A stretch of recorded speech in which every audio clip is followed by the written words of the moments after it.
Commissioner on the stage.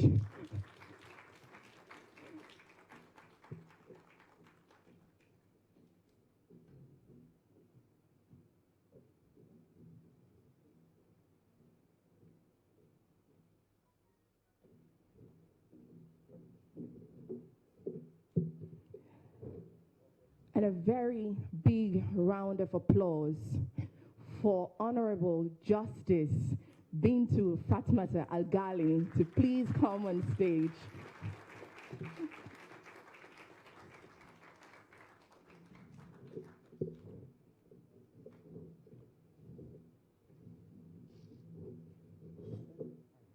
Al-Hadi. I would now like to call on Mrs. Fatu Kamara to please usher us in the Christian prayers.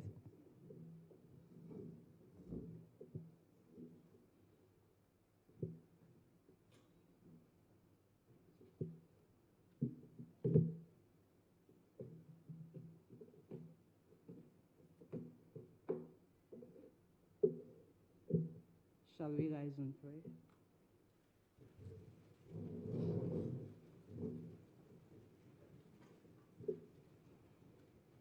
Father in heaven, we thank you for today.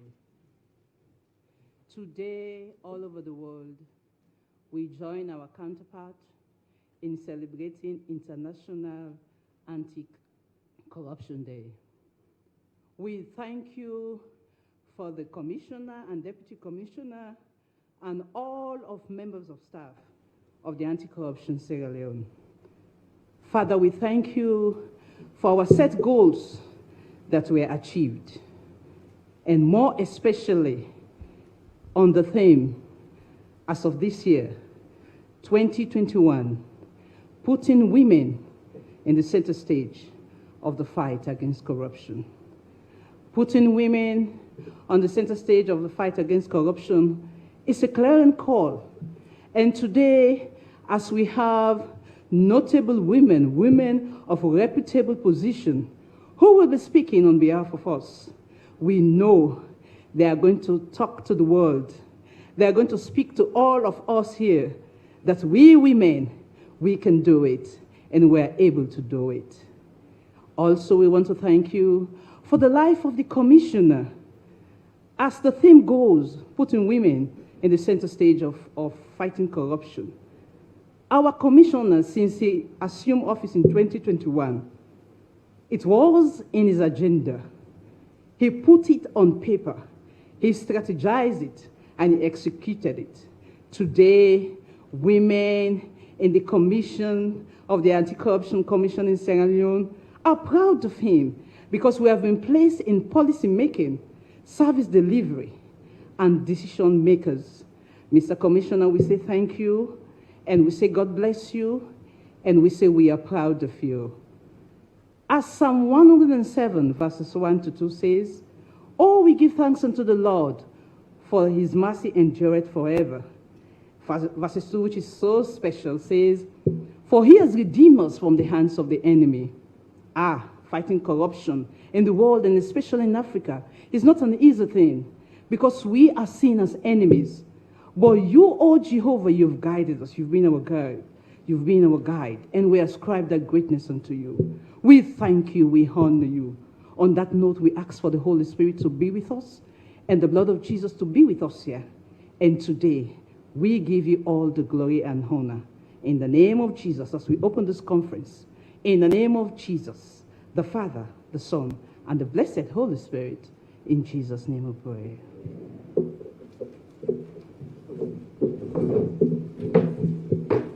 Amen. We now call on Haja Alimatu Abdullahi to usher us in the Muslim prayer.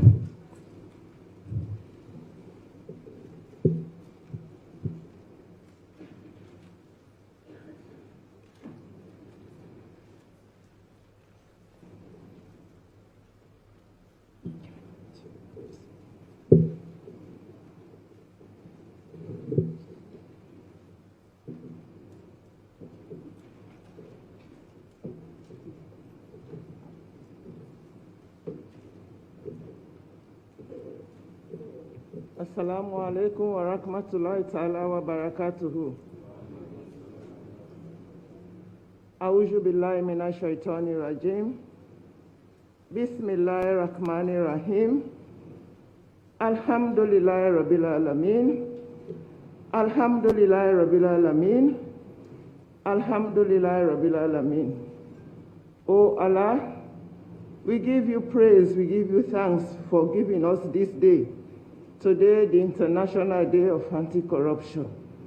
You know, O Allah, that there were women in the days of our Prophet Muhammad sallallahu alaihi wasallam who stood up for the religion, who stood up against corruption, who stood up against the vices of the community.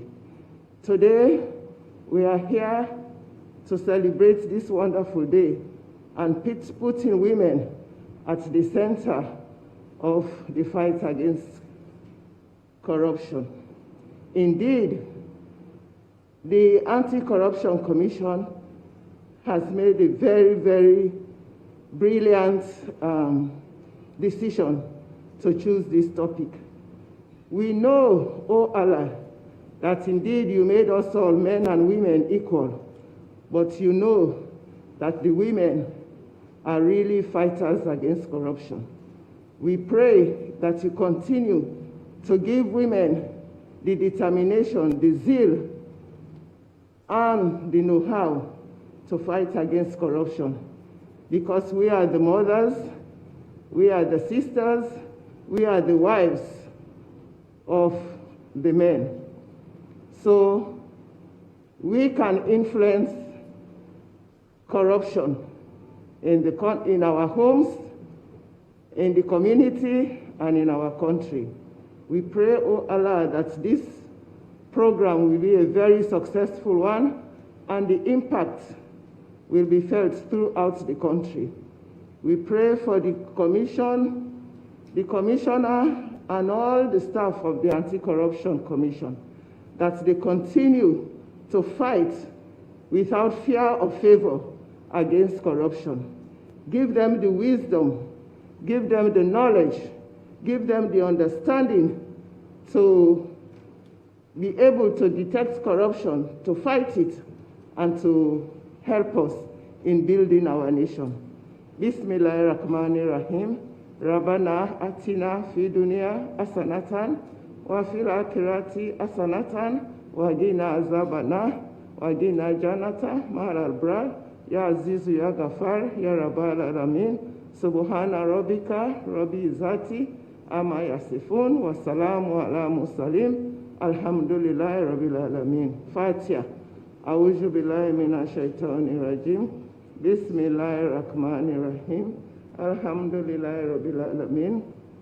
Ar-Rahmanir Rahim. Maliki yawmiddin. Iyyaka na'budu wa iyyaka nasta'in. Ihdina siratal mustaqim. Siratal ladzina an'amta 'alaihim ghairil maghdubi 'alaihim waladdallin. Amen.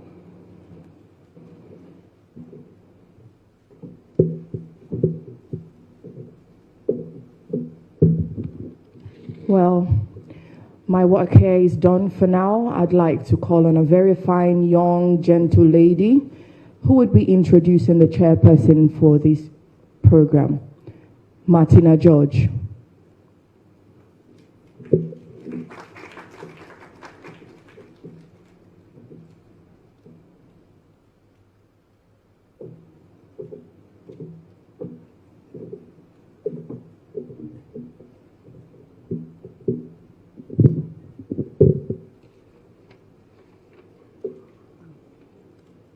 Our distinguished guests, ladies and gentlemen, pupils, good morning.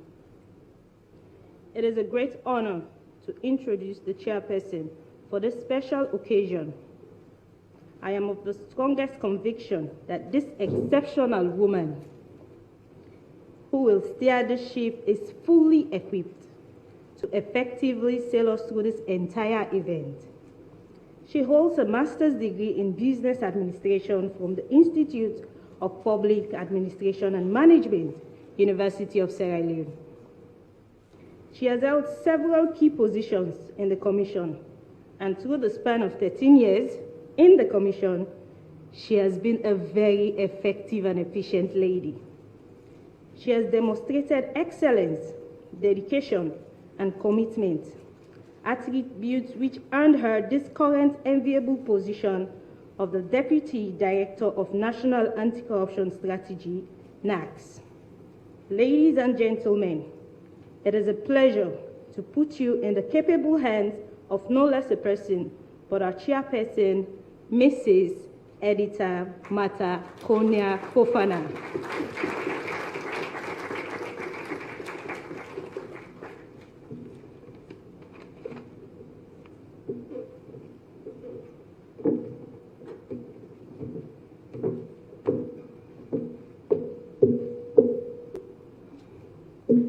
Good morning, everybody.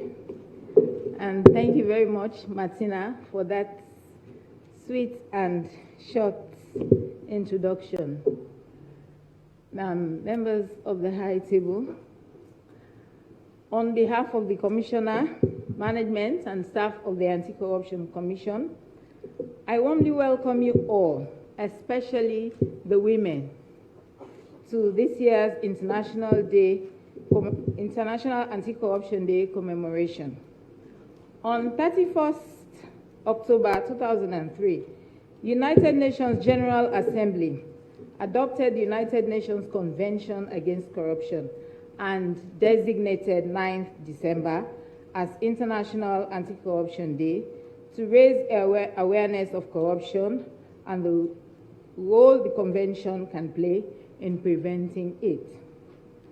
Our theme for this year's commemoration, women taking the center stage in the fight against corruption, is quite thought-provoking and interesting.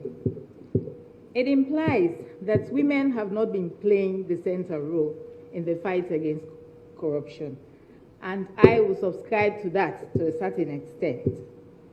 It is now time for us to change the narratives. There are so many reasons why women need to take the center stage. Women are often the prime caregivers in their families, which means they access public services of many kinds more than the men. This makes them more likely to encounter corruption, and it is therefore pertinent that they are put at the center stage in the fight against corruption. Because this empowerment makes people more vulnerable to corruption, empowering women is one way to mitigate corruption. For example, greater female representation in governments and policy-making bodies can pave the way for initiatives that investigate and address corruption towards women. Women should be involved in management at institutional levels.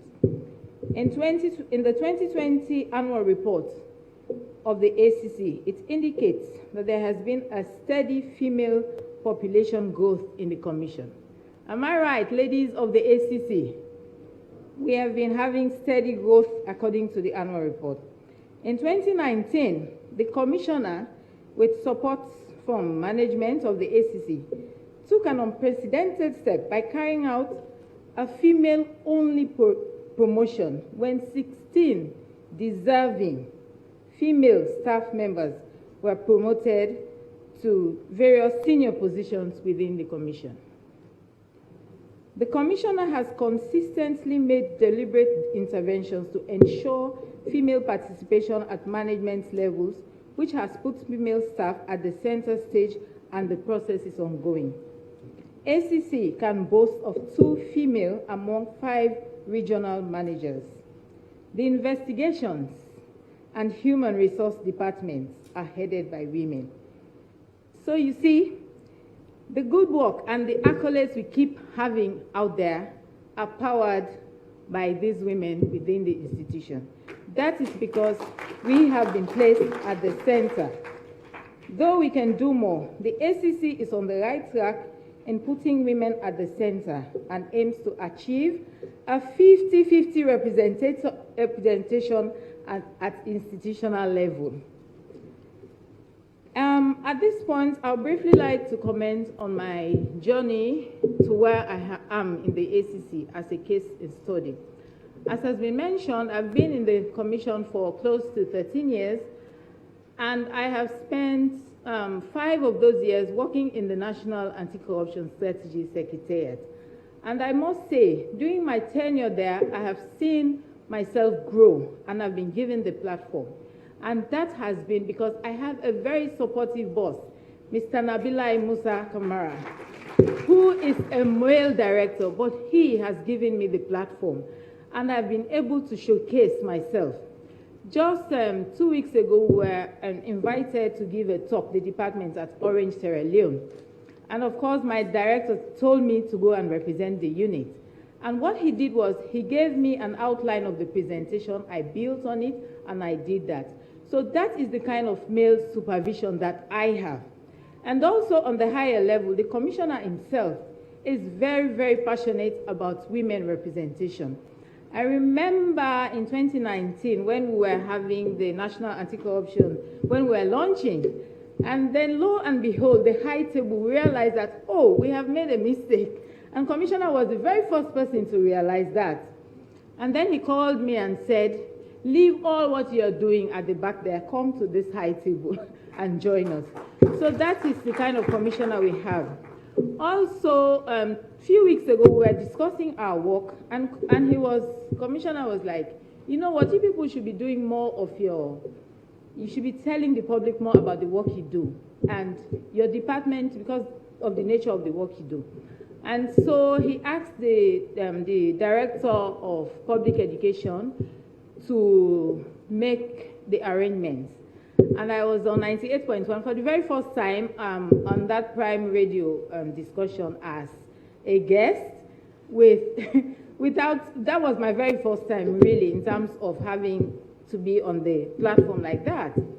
And of course, I would say the discussions went well, but immediately after, Commissioner was the first person who sent me a text to say a good job.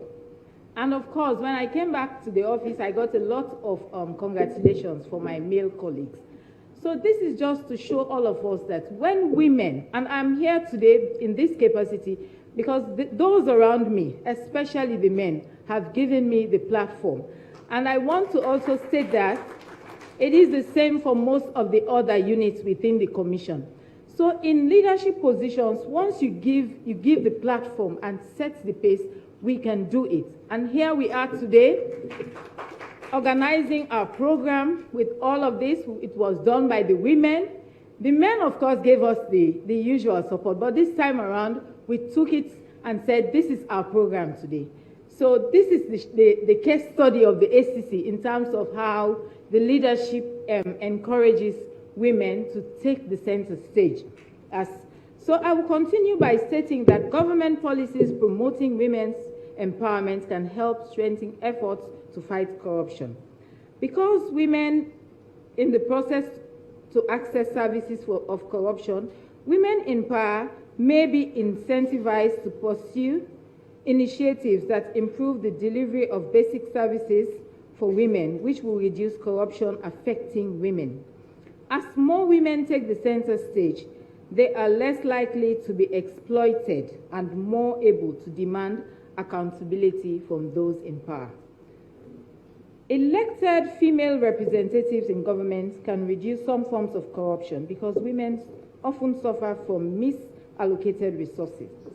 Female representatives in office improve the provision of services for women and the nation at large. Just 2 weeks ago also, we were at Parliament and we were discussing the budget. And of course, we had a woman parliamentarian, and her basic question when we were asking, was about the remuneration for staff. And I'm sure that is what she also would have asked the other department. And it is not basically because of what we were asking, that it is because as a woman, that is usually their concerns. So at the political level, when we have more women, we find out that these issues are addressed. So I want to use the opportunity once again to welcome you all and to assure you that we have put together a team of women who will take us through to discuss the issue of maximizing the participation of women in the fight against corruption. Once again, I want to welcome you all, and I assure you that we'll have very fruitful deliberations. Thank you very much. We'll go through the program, and at this point, I'd like to call on the British High Commissioner to make her statement.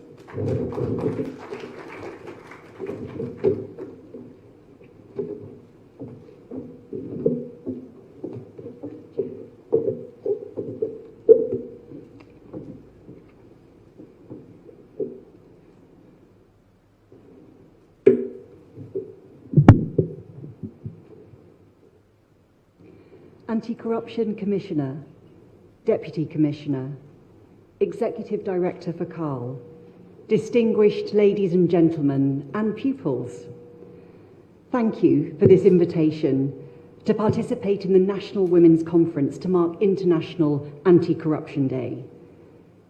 And I was really delighted to see the theme of this event. As Madam Chair said, women taking the centre stage in the fight against corruption. Now, we know that the poor and the marginalised suffer corruption disproportionately as they go about their daily business. And this extractive corruption is far from petty or small. It makes people's lives a misery. It is corrosive. It keeps people locked in poverty. It undermines public services and ingrains injustice. Now, we know, as Madam Chair has said, it hits women and girls more harder and in a really profound way. It's an enabler of sexual exploitation and abuse. It undermines educational outcomes and maternal health. We must empower women and girls to speak up and say no to corruption, to champion their voices, and to hold those who abuse positions of power to account. Now, no country can develop and realise its full potential if it leaves half of its population behind. We know where women are better represented in decision-making bodies, societies are fairer, they're more peaceful, they're less corrupt. Everyone benefits when women can participate fully in society, in public life, and in politics, and in holding government and institutions to account. So we must therefore encourage greater female participation in those bodies, empowering the voices of the people that are already there and inviting in new voices, even when what they have to say will sometimes be uncomfortable and difficult to hear. I'm proud today to be speaking alongside so many strong female women, whether that's as panellists later, moderators, and I'm only sorry that I can't be here for the full day. I really welcome the commitment here in Sierra Leone to tackling corruption. And I welcome the Anti-Corruption Commissioner's personal commitment to gender balance in this important task. Today, on International Anti-Corruption Day, every single country across the globe should be reminded that a signal of a strong and open democracy is one where credible and competent bodies can hold government and institutions to account. Bodies that can provide checks and balances on important topics of national interest like corruption, electoral conduct, public spending, and where bodies truly have the space to operate without bias or political interference. Now, this is no mean feat, wherever in the world you sit, and it's a heavy mantle for any such body to wear. But it is the strong, open societies with accountable institutions that are the societies that will be in the best shape to develop, to attract investment, and to provide an environment where people can thrive. Now, in addition to detecting and investigating corruption, it's important to tackle impunity, especially thinking of women and girls, where gender inequality can make it harder for women to have the power to call people to account. There needs to be consequences where corruption is found, applied equitably without bias or interference by an expert and independent judiciary. And that's why the UK supported the establishment of the Anti-Corruption Court, which has an important mission in effectively adjudicating and sentencing cases to create an effective deterrent and also build public confidence. Now, as you'll hear today, fighting corruption is everybody's responsibility. The mantle can't sit alone with the Anti-Corruption Commission. This fight can only be won when citizens and government work together in partnership and for the interests of all. I'm grateful to the Anti-Corruption Commissioner for hosting this important event today. And I hope it reminds us all why tackling corruption really matters and the value of women taking the centre stage in this fight. Now, Madam Chair at the start in her opening remarks said we have come a long way, and she outlined some of the significant progress seen. But let's all leave today with a commitment to identify what more we can do on this important fight. Thank you.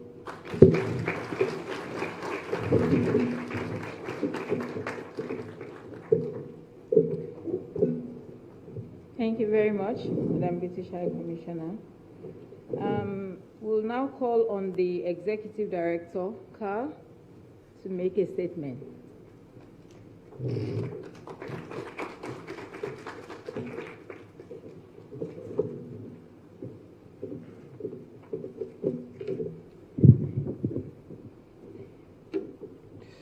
Thank you very much, Madam Chair.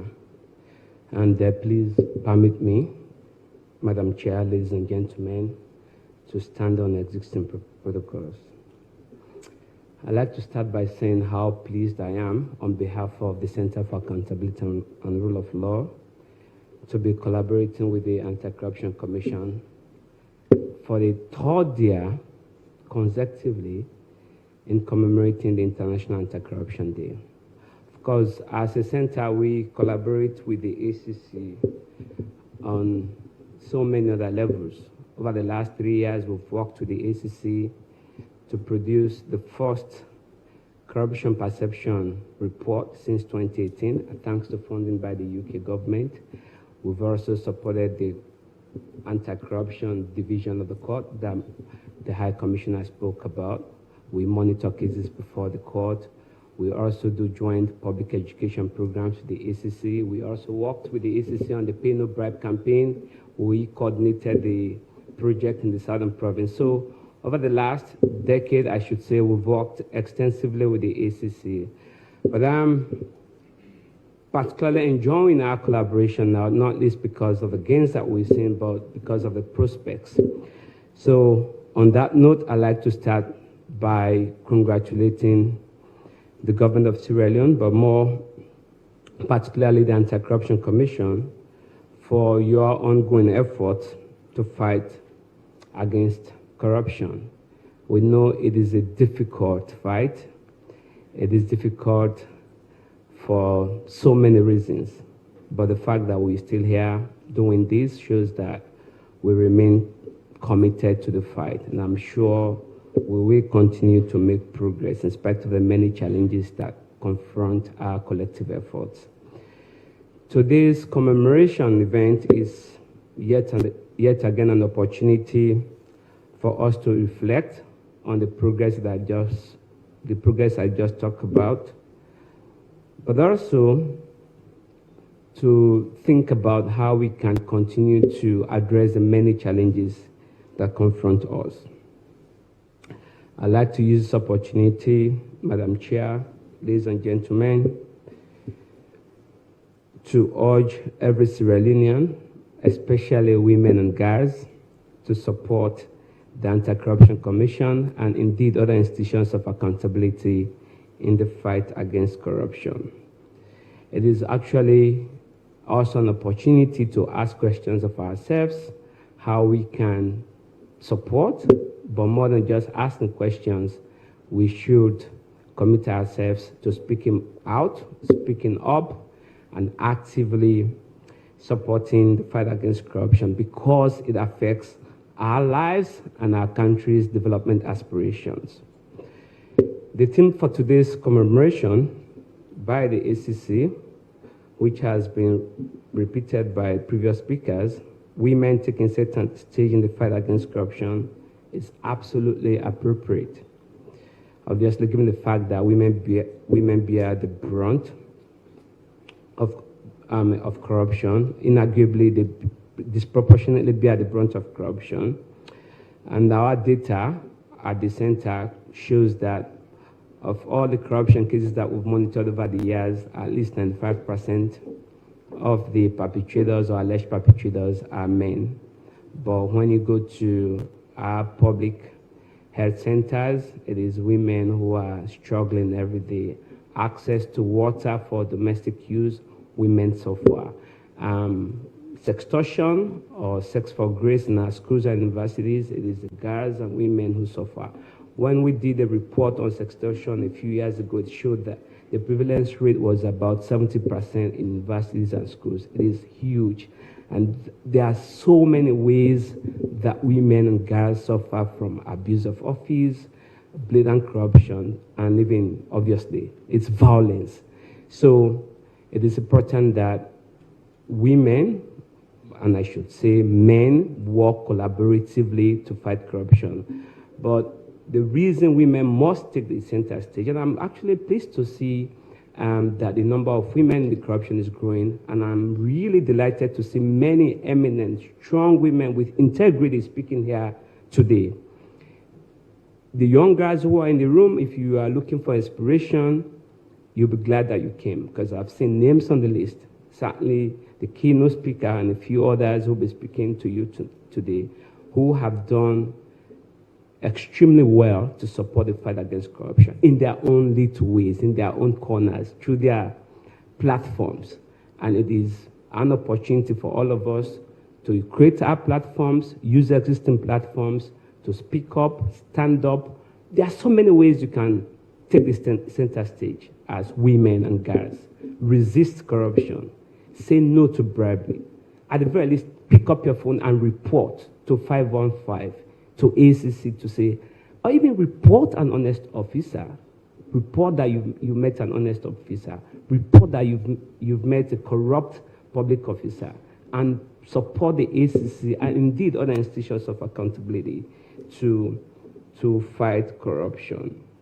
I'm pleased to also see that we have at least a female honorable member of parliament. There's so much that our institutions of accountability, including parliament, can do. I know that there's a female caucus in parliament, and I'm hoping that through the ACC and indeed our organization, we can work a bit more with the female caucus in parliament to focus on the many areas that women really suffer the brunt of corruption. In concluding, Madam Chair, distinguished ladies and gentlemen, I wish to once again acknowledge and commend the leadership of the Commission and thank you all for the support that you're giving to the people of Sierra Leone. As I've said, the challenges are many. We shouldn't leave this room thinking that we have conquered corruption. I'm sure the Anti-Corruption Commissioner will be the first person to tell you that the challenges are many. But it is important on a day like this to recognize that we're making some progress and that we should collectively work together to address those challenges. I am absolutely confident that if more women come on board and if women take the center stage, which I think they should, which I believe they should, and which they must take, we will be out of the woods. On that note, I'd like to wish everyone a fruitful deliberation, and I urge everyone to participate actively and contribute beyond the walls of this room. After today, contribute every day to the fight against corruption. Thank you very much.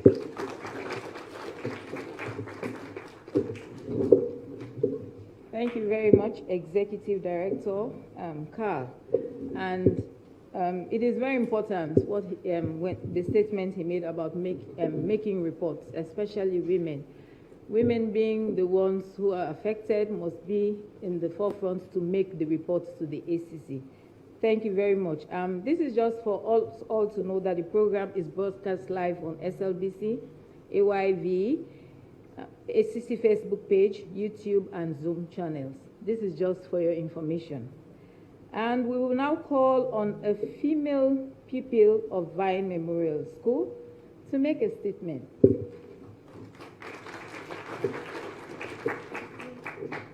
Thank you very much, Ma. Good morning to you all. My name is Sia F. Musa. I'm from Vamira Secondary School for Girls. I'm here to talk on the topic, women taking center stage against corruption. But first of all, I want to give a brief idea about corruption. What is corruption? Corruption is a form of dishonesty or a criminal offense which is undertaken with a position or authority in order to acquire benefit or abuse power for one's personal benefit. But that was just about corruption. Now to our topic, women taking center stage against corruption. Women suffer many types of discrimination, including legal, political, economic, and socio-cultural forms of prejudice.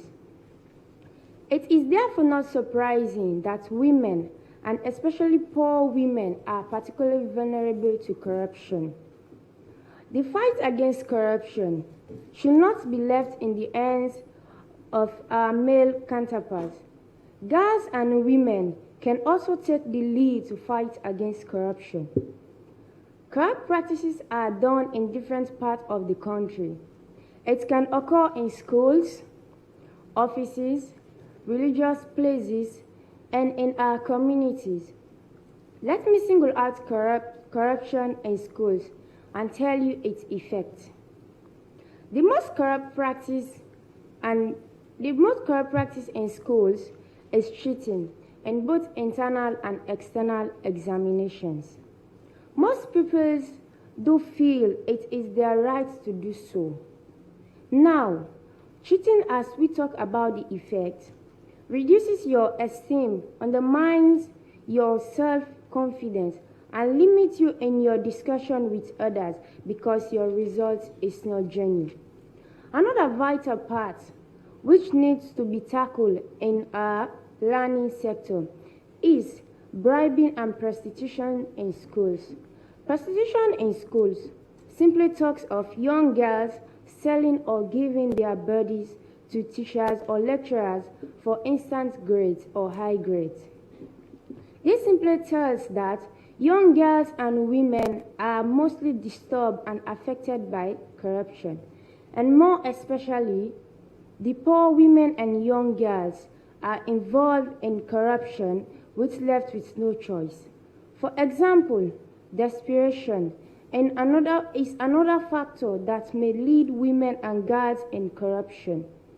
In the test harvest of corruption, Aloho loses her life because she was caught up in the web of corruption. She wished she would have a second chance to revenge against corruption, but it was too late. So before it will be too late for us, this is the appropriate time wherein women should be given the chance to fight against corruption. As we women are a weapon like to be involved in corruption or in corrupt practices, so can women be a weapon to fight against corruption. Women also play an important role in fighting corruption.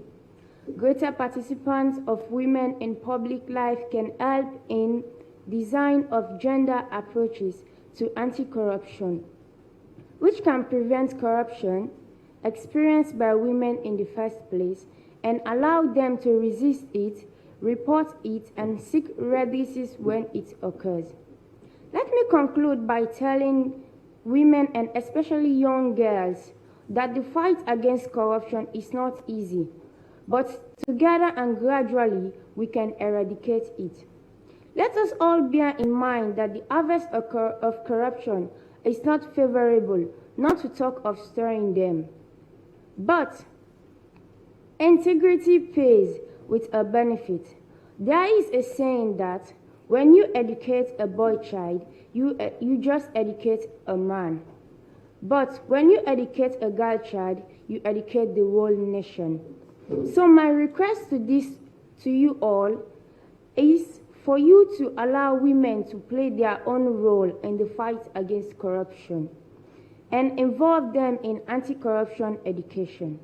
And my advice to women, especially young girls, is to rise and be a weapon against corruption, as we are the upcoming leaders for tomorrow. Thank you for your attention. I think she deserves a bigger applause.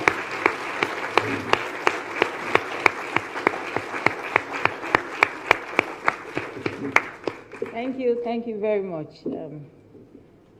At this point, we'll call on the Commissioner of the Anti-Corruption Commission to make his statement.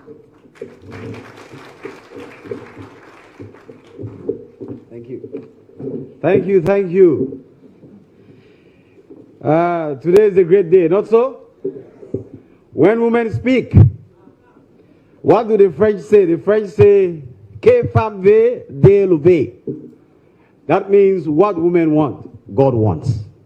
That's what the French say. That's not what I say. Mr. Deputy Commissioner, my lady, Justice Fatmata Bintu Al-Hadi, Madam British High Commissioner to Sierra Leone, my distinguished friend from the Center of Accountability and Rule of Law, and our dear lady student who has wowed her with a beautiful speech, distinguished representatives and members from the crowd. I see my dear sister, Dr. Sylvia Olayinka Blyden, and Madam Veronica Sise is also here from Parliament, Madam Samai, all distinguished people who have come to join us today to speak. I greet you all. You see, when the statistics and data continuously remind us that our population, you have more women than men, it does not matter what that data source is. It consistently says that there are more women than men. It is reminding us of one thing. You have more than half of the population, but that more than half of the population is not giving sufficient power to run the affairs of the state. And if we continue to keep more than half of the population in obscurity, we put barriers ahead of them. We do not provide platforms and opportunities for them to express themselves. And expressing themselves does not mean speaking. We men like to think that women is about talking. It's about doing the things. If we do not continue to deliberately take those steps and actions to bring them at the center, we are making a huge mistake. And progress will be difficult to achieve. That is why women have to be considered and positioned. We have to ensure that they take a place on the table. They do not remain mere statistics. They become actors in the socio-economic transformation of the state. And it is for this reason that when I became commissioner, I remember the beginning days, it was very traumatic for me. I came to the ACC, only one female director, one deputy female director. And the situation was so imbalanced that even at the intermediate level, there were hardly any women that could be promoted upwards, except you jump them 1, 2, 3 upwards.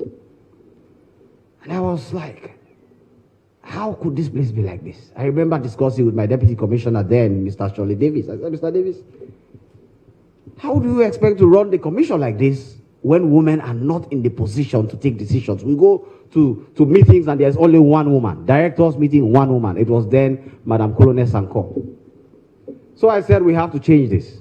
And then we set in motion deliberate action.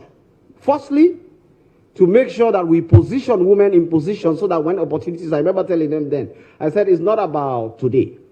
There are directors, there are deputy directors. There is nothing we can do now. We don't have to kick them out now. But what about if they retire? Or they resign? Or they are terminated? So it means another man will take that position. It is now we have to take action so that women are positioned so that when the opportunities come, they can occupy those positions. And that is why you hear them talking about 18 women being promoted at one from lower level to intermediate level. It was to position them so that when the opportunities comes, we don't start looking for what to do. They are already there. It will just be for them to occupy the positions 2, 3, 4 years down the line. That is affirmative action. I remember people asking me, are you just promoting them because they are women? I said, firstly, they are competent. That's why they were here. But secondly, it's because they are women. Yes. We have to take deliberate actions and steps to empower women. But the other thing we did also was recruitment. You look at the department, there were departments that did not, in fact, for a long time, the prevention department did not have a woman at all. Because the one woman who was there when I came resigned shortly after and traveled to the US. And then, of course, there was serious imbalance in other departments like the investigations department, the prosecutions department, and other things. So, I remember calling a board meeting, a director's meeting, and said, we have to recruit women. That is why I'm sure some of you have seen advertisements that come from the ACC that says only women can apply. Not so. Recently, we did one for lawyers. Not so. We do that because we recognize that the work of the commission will not be achieved if women are not put in the center. If there are not a critical mass of women to help in the decision making, but also to act. I remember recently one of the directors came to my office and said, Commissioner, please do not recruit any more women. Because we have sent so many women to her that there are women everywhere. Not so? I'm sure the director does not want me to point to her, but she knows that we had this conversation in my office. She said, Commissioner, please, let's not recruit more women anymore. Let's just recruit men. And I said, even after we have recruited several women, you and I know that if we take the ratio, it is still 4:1. Why should we have 4:1 and we are comfortable with that? And these people are more than half of the population. So, we at the ACC, and I'm very grateful to all the directors, the deputy commissioner, every other person who have been acting with us, they understand and accept. Initially, there was a little bit of friction because it's not easy for men. I remember one man came to my office recently and said, he called 1, 2, 3 women that I have promoted. And he said, I came to the commission with all of them. But these people have been promoted. They are now in higher positions, and I have not been promoted. And she was saying this in the presence of the woman. I was sitting down there. I didn't know what to say to him. And then I told him that, look, it's a process. Your own time will come for promotion soon. But why we did that was simply to ensure that we create a situation whereby there is a restoration of the imbalance and injustice that existed, but also to give opportunity to more women to act and to be in position of leadership. Today, we can fairly say that the ACC is a balanced institution. Several women have been recruited. Several women have been put in intermediate positions. More women, in fact, when a male director or deputy director retires or resigns or is no longer at the commission, the men start worrying, because if you are competing with a woman, God help you. You have to be extraordinary to fill that position. And we have had a situation recently where it happened recently where the deputy director, one of the deputy directorships was vacant, and a woman was a manager, and then there were various competitors for that position. And I remember the conversations in my office, and we will talk and talk and talk and talk. When they talk, I go back to the same position. Why shouldn't she occupy that position? I was not doing that because I was not understanding what they were saying. But if you want to be affirmative, your position has to lean firmly in support of that which you wish to correct, and it has to take extraordinary circumstances to push you. Therefore, distinguished ladies and gentlemen, we are here today to speak, and the women are here. That is why we have made it an all-female panel. Distinguished women, we want them to speak out. We don't want them to hold back. We don't want them to filter. We want to hear their voice. We want them to tell us how we can develop a female participation in corruption manifesto for Sierra Leone. We cannot do that if it is only the men who are having the conversation. So today is for us to listen, to learn, to take the points, to identify the controversies, to identify the tensions, note them, and then when we go back as a commission, we can prepare ourselves to firmly position ourselves for a time when, of course, we do not have to negotiate for women to occupy positions, but women will be in charge. And as somebody rightly said, the statistics and data are clear. There are more corrupt men than there are corrupt women. The data is, you can't even compare. For every 5 men, we have to investigate probably 1 woman. Sometimes for every 10, 1 woman. So, if that is the case, then of course, we know that we have to do something about it. There is a philosophical, there is an anthropological, there is a scientific reason for all this. We have to harness it. And if we harness it well, I believe the change that Sierra Leone needs will be driven on the shoulders of very strong women. Let us have the conversation. Let us have the deliberation. The ACC is ready for women to take center stage. I thank you all.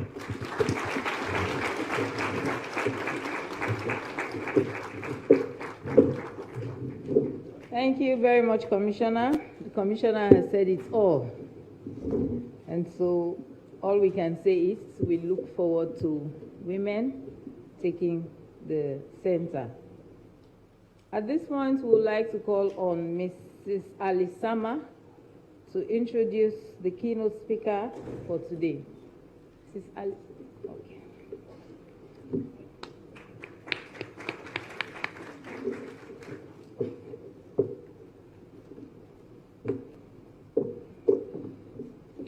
Good morning, ladies and gentlemen, all protocols observed.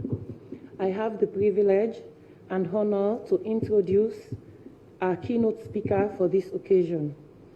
She is a barrister at law who was called to the English bar 20 years ago at Honorable Society of the Middle Temple. She was called to the Sierra Leone bar 18 years ago. She graduated from the Roehampton Institute of the University of Surrey in 1993 with a Bachelor of Arts degree, and from the University of Liverpool with a Master of Laws degree in International Finance and Banking Law, specializing in financial crimes. She attended St. Anne's Primary School at Howe Street and St. Joseph's Secondary School at Brookfield in Freetown. Before returning to Sierra Leone in 2002, she worked for the Parole Board of England and Wales and for the Criminal Policy Group of the Home Office. She practiced at the chambers of Wright and Co. and Banda Thomas and Co. and later her own private chambers. She prosecuted on behalf of the state at the Law Officers Department for 2 years, including inter alia the infamous cocaine case in 2008. Between 2004 and 2006, she worked for the Special Court of Sierra Leone as an independent prosecutor on contempt offenses and as an investigator. She worked for the Guarantee Trust Bank Sierra Leone Limited as the head of the legal department and as the company secretary between 2009 and April 2015. Between January and March of 2014, she headed the Legal Affairs Department of the Financial Intelligence Unit of Sierra Leone.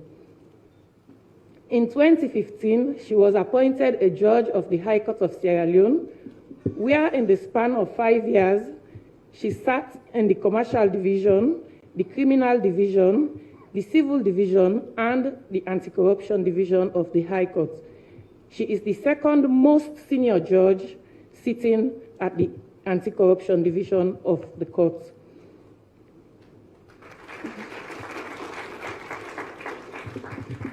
In July 2020, she was promoted to the Appeal Court of Sierra Leone, where she presides on several appeal cases. She has sat and sits on several committees of the Sierra Leone judiciary, such as the Rules of Court Committee, the Judicial and Legal Training Institute, the Integrity Management Committee, amongst others. She has lectured and lectures professional ethics and commercial law at the Sierra Leone Law School. She was a former vice president of the Sierra Leone Bar Association, was a former vice president of the female lawyers organizations called Lawyers, Legal Access Through Women Yearning for Equality, Rights, and Social Justice, where she strongly advocated for the rights of women and girls and did many matters on a pro bono basis as a prosecutor and a defense counsel. She is a member of the Commonwealth Magistrates and Judges Association, a member of the International Association of Women Judges. She was a commissioner of the Corporate Affairs Commission. She is affiliated to several women organizations. On the 12th of November 2021, she was awarded by the Women's Forum of Sierra Leone in recognition of her dynamic role in enhancing social justice and the empowerment of women and girls in Sierra Leone. Ladies and gentlemen, please put your hands together as we welcome the Honorable Justice Fatmata Bintu Al-Hadi, Justice of the Appeal Court of Sierra Leone.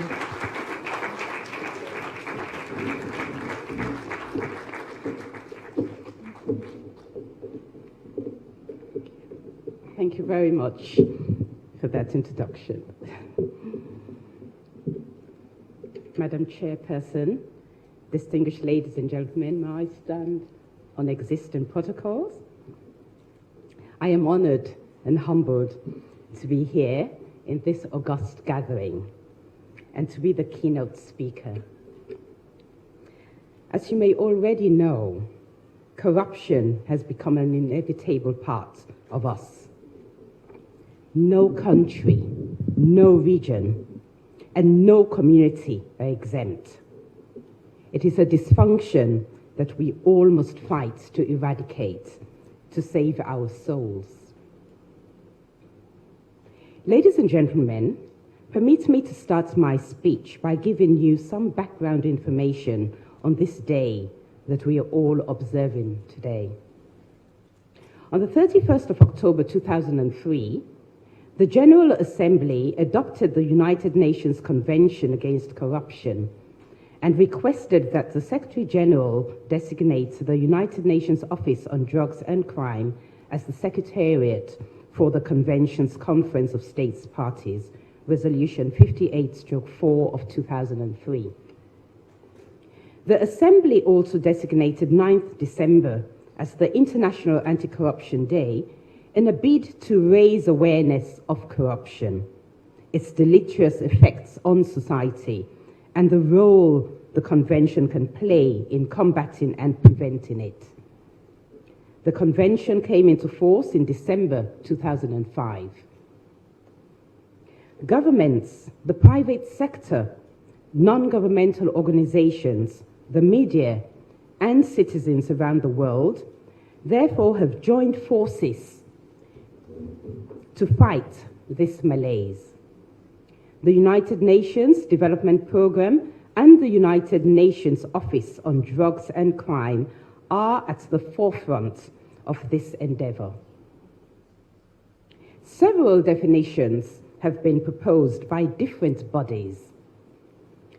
For instance, Transparency International and the World Bank in 1997 defined corruption as the abuse of entrusted power for private gains. They went on to say that it erodes trust, it weakens democracy, and hampers economic development, amongst others.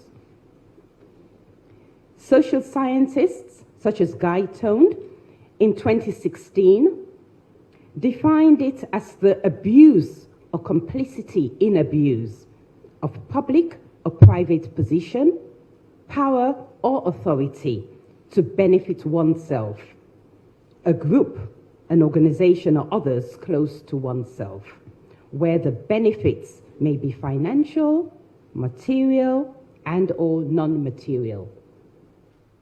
Others have defined it as dishonest behavior by those in positions of power and can include giving or accepting bribes.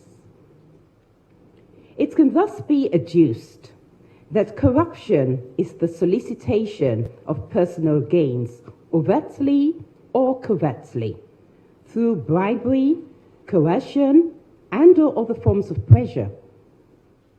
Its effects are usually detrimental to society and overall economic development. There are two types of corruption as described in independent publications by the UNDP and UNIFEM, now UN Women, in 2010. The first type is called grand or high-level corruption. It usually occurs at the policy formation phase of a political agenda. It refers more to the level at which it occurs, irrespective of the amount of money involved. Grand corruption occurs at the top hierarchy of the public sphere, where policies and rules are initially formulated and effected. The second type is referred to as petty corruption, and it is the everyday corruption that takes place at the implementation end of the politics, where public officials interact with the public, often taking the form of bribery in exchange for executing existing laws, rules and regulations, and duties. It is also invariably referred to as low-level, street-level, small-scale, bureaucratic, or retail-level corruption. It is the corruption usually experienced by common people in their daily encounters with public administration officials and in social services such as hospitals, schools, licensing authorities, police, or taxing authorities, to name a few. The questions that arise, therefore, are: why should women take the center stage in the fight against corruption? How does corruption affect women? It has been reported that the limited political economic power of women reduces their ability to demand accountability and or to highlight their specific experiences of and concerns about corruption. Statistically, women have lower literacy levels, which often results in limited knowledge of rights and entitlements to services and public programs.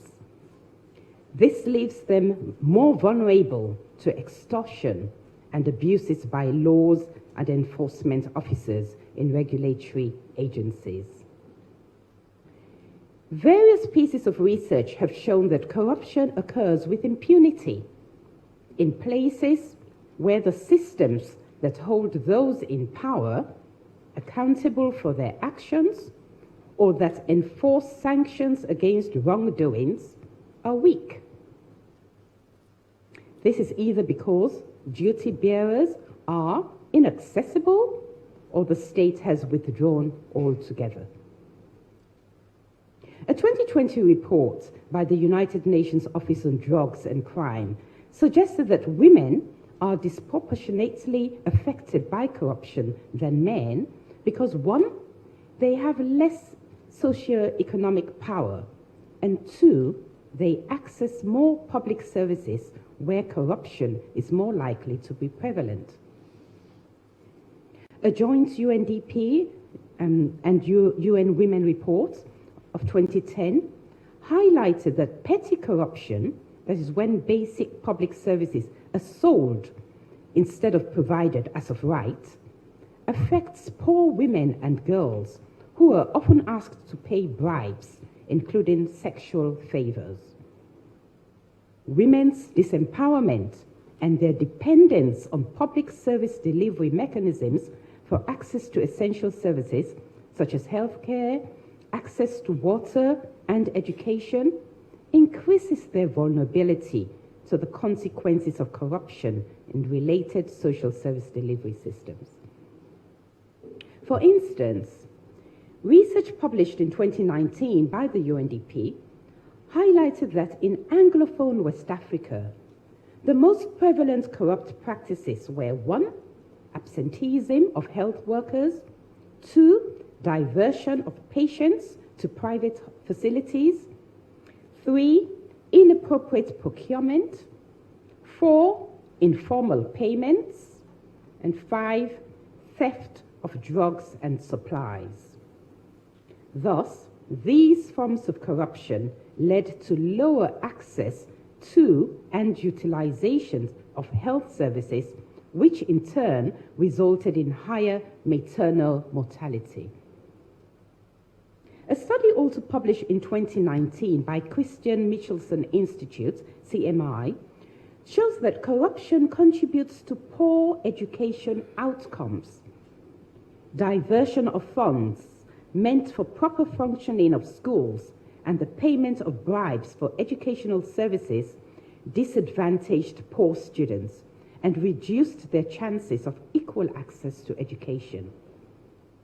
The demand for sex by teachers was a major contributing factor associated with girl students dropping out of school. A recent publication by the United Nations Office on Drugs and Crime in 2020 states that women also make up the majority of the informal sector workers around the world, and informal businesses typically have to pay more bribes to corrupt networks and the police to stay in business. The above narratives and facts that Sierra Leone ratified the United Nations Convention Against Corruption in September 2005 are compelling reasons for women's involvement in the fight against corruption. By ratifying the convention, the country committed to implement preventive measures and undertook to put in place provisions to criminalize corruption offenses and take appropriate enforcement actions. Furthermore, corruption may appear to impact women and men differently.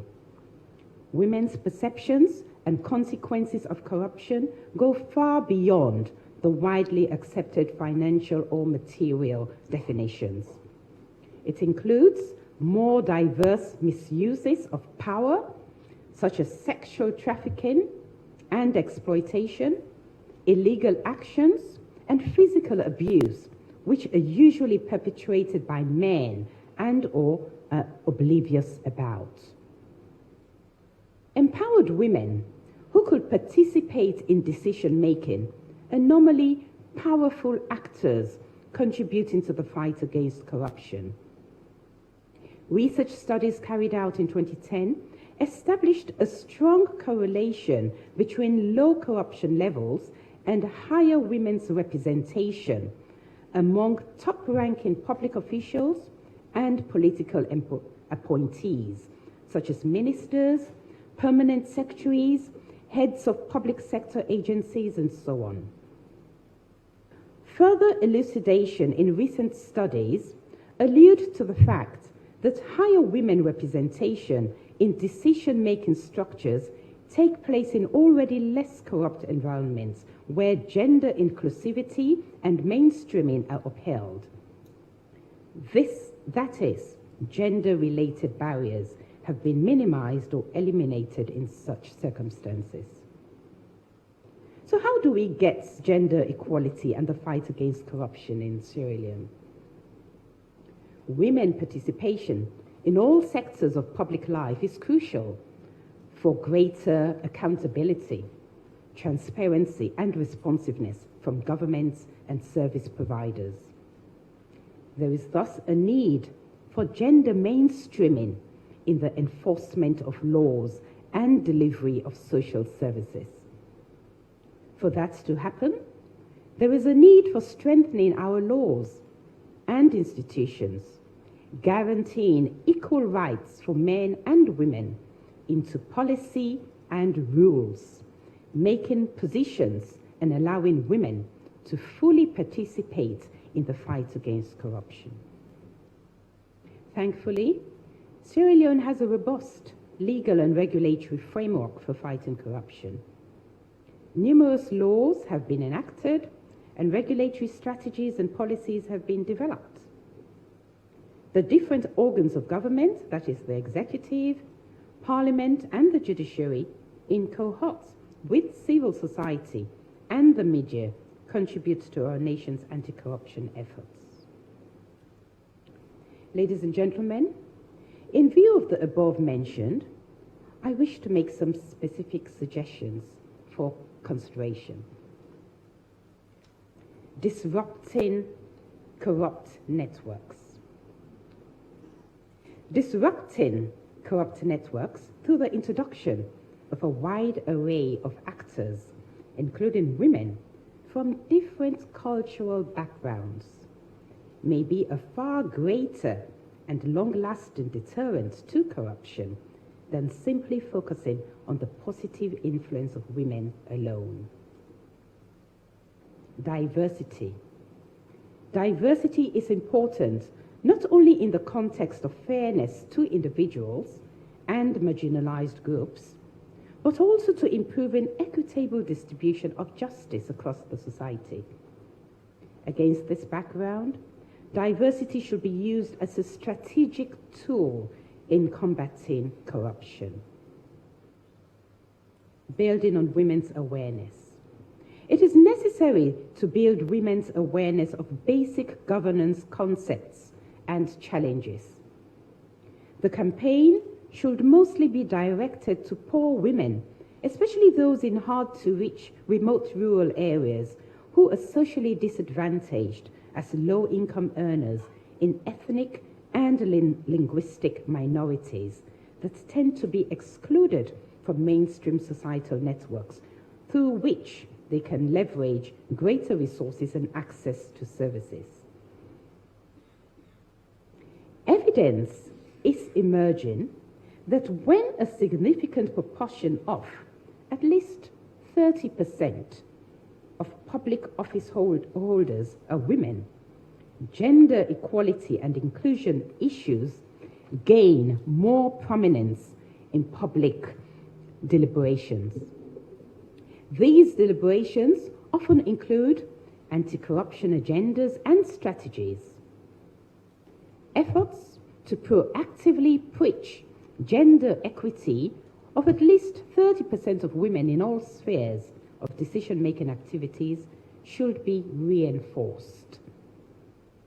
Notwithstanding, the policies must recognize that effective accountability and oversight systems are more important than mere inclusion for gender parity. Without relevant qualifications and experience of public sector officials, ensuring responsive and non-corrupt service delivery should be key in making such appointments. Strong social movements that include transparency and anti-corruption groups involving women politicians and women's civil society groups should be an important part of efforts to tackle corruption. Moral education. Moral education does not necessarily have to have any religious content, just a matter of knowing what is right from what is wrong. So moral education in nursery, primary, and secondary schools, together with public moral education in the media for all levels of society, is instructive. An encouragement of work ethic and its long-term beneficial effects on society should also be of significance.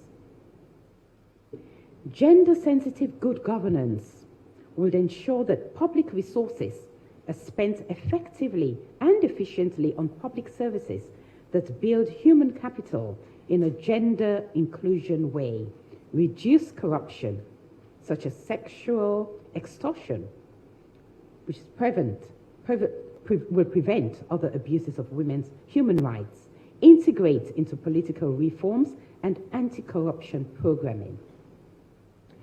Gender-responsive budgeting. Public spending is often managed by men, which is likely to create barriers for women to access information regarding actual expenditures. Gender-responsive budgeting promotes women's participation in public sector expenditure analysis with a view towards assessing the impacts of public spending decisions on women's rights. While individual women may not be less corrupt than individual men, where there is a critical mass of women, approximately 30%, in decision-making positions, policy and budget decisions, priorities often change in ways that benefit not just women and girls, but communities. This opens avenue for women to seek redress from public accountability failures and may in turn lead to reducing the gendered impacts of corruption. So can women be agents of collective action in the fight against corruption in Sierra Leone? Like in other countries, fighting corruption in Sierra Leone requires a multi-stakeholders approach. All actors across society must be involved to enhance transparency, accountability, and participation that is necessary for good governance. Women in Sierra Leone should continue to contribute to the prevention, investigation, and prosecution of corruption offences while working for the relevant public bodies, such as the Anti-Corruption Commission, the Financial Intelligence Unit, the Director of Public Prosecutions Office, the Audit Service of Sierra Leone, the National Public Procurement Authority, and the Judiciary. This can be achieved by playing critical roles in vibrancy and awareness-raising civil society groups, grassroots organizations, corruption watch organizations, and so on. Effective coordination is required between like-minded female actors from the public sector, private sector, and civil society, working in collaboration with their male counterparts to collectively prevent and mitigate corruption. Ladies and gentlemen, let me conclude my remarks by making 5 key points. Firstly, women organizations should be at the forefront in the fight against corruption. This will minimize the disproportionately menacing corrupt practices affecting their kind. Secondly, improvements in governance architecture and strengthening of public probity institutions are necessary to address gender inequality with great potential to reduce corruption. Thirdly, gender equality and inclusion should be mainstreamed into anti-corruption efforts in the country. All policies aimed at preventing and reducing corruption should be gender mainstreamed. Fourthly, women advocacy for 30% representation, together with access to leadership positions in the public and private sectors without being subjected to bullying, intimidation, and harassment, all in a bid to achieve gender-responsive and corruption-free socio-economic development. And last but not least, but most importantly, female leaders should be treated with respect, dignity, and equity. There is a strong national value in having strong, well-qualified women in the lead. This is quality in the motivation that women leadership provide for girls, young girls in our society. Thank you, ladies and gentlemen, for your attention.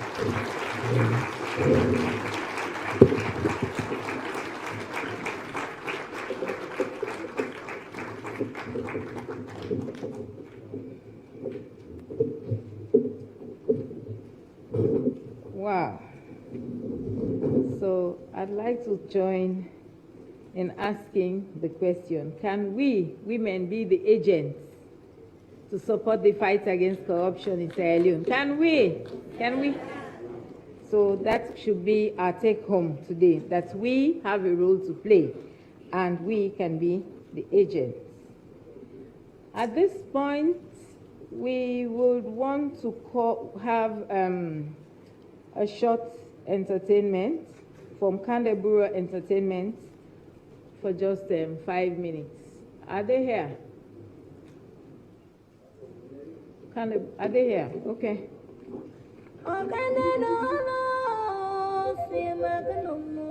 Inshallah.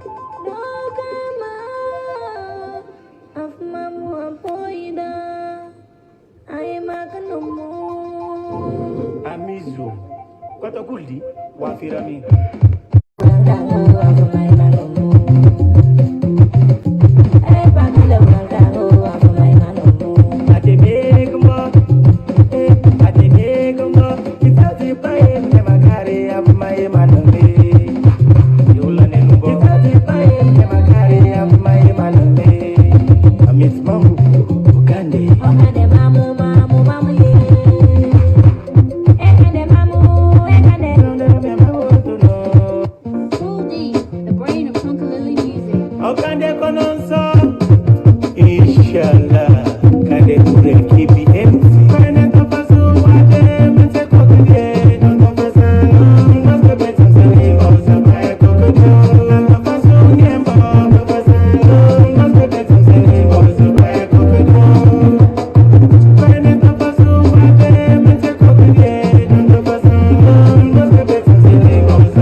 Thank you very much.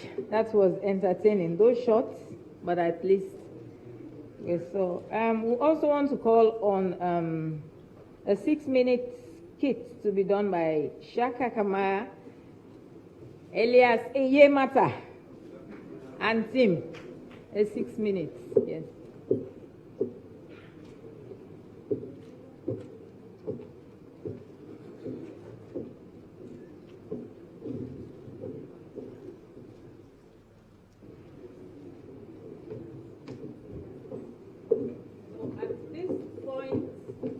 I'd like members of the high table to kindly join us down there so that we get the stage ready for our panelists. Whilst we are doing that, Yemata and Tim will take the stage.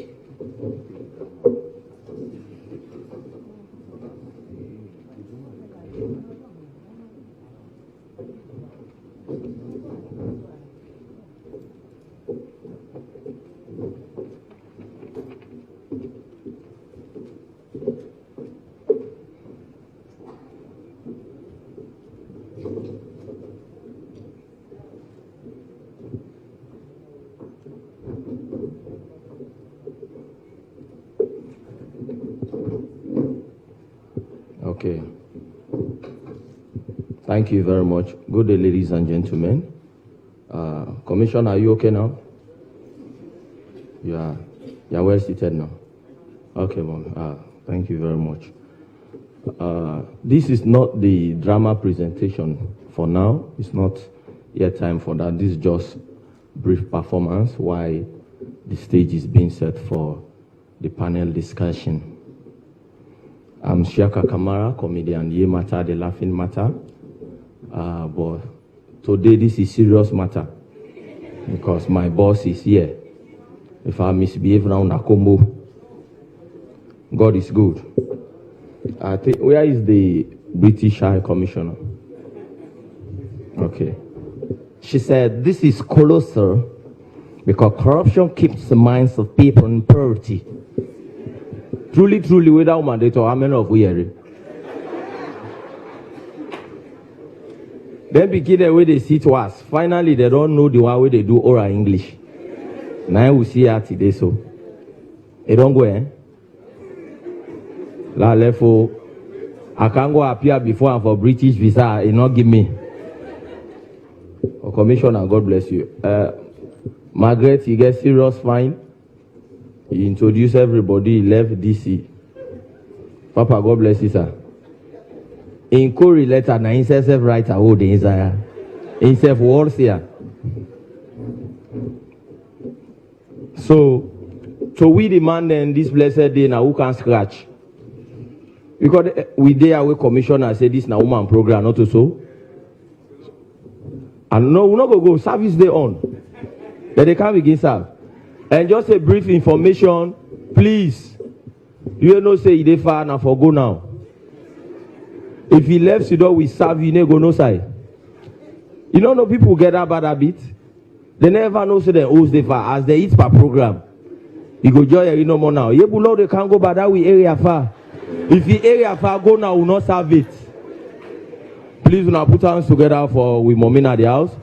Mommy Sylvia, Blyden, God bless you. God bless you, ma. May or they don't they wait for you. They say today will not go die. They said I may go invite her. You know everyone enter at the hall. In they don't they wait.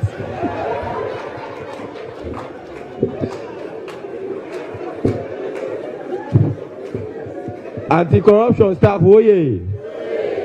We love put hands together for we commission and level clap for them. Until now, I read the speech of commission again. Any position you a woman apply for, you go need prayer.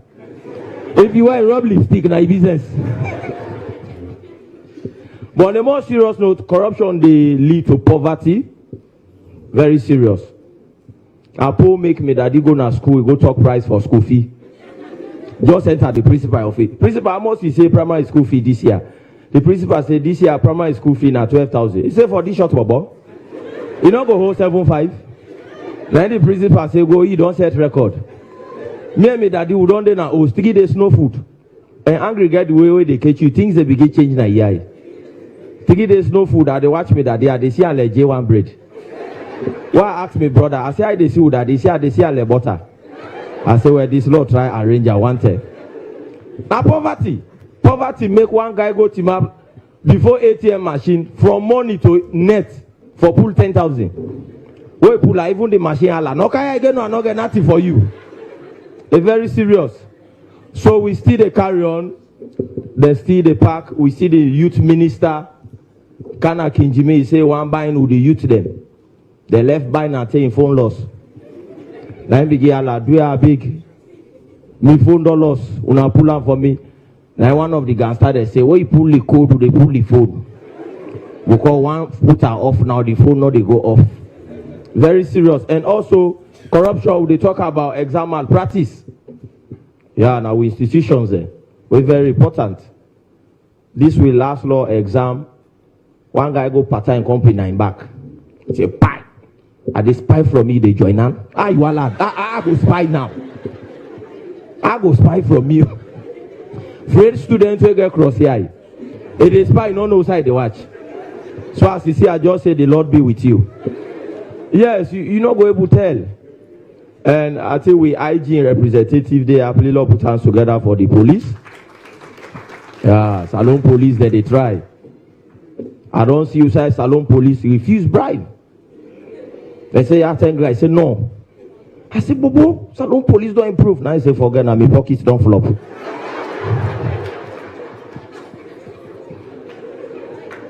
But mommy una safe. Una they try anyway. Una they try. Even though the gangster they grow every day. It's not easy. Salon police. Me uncle na police.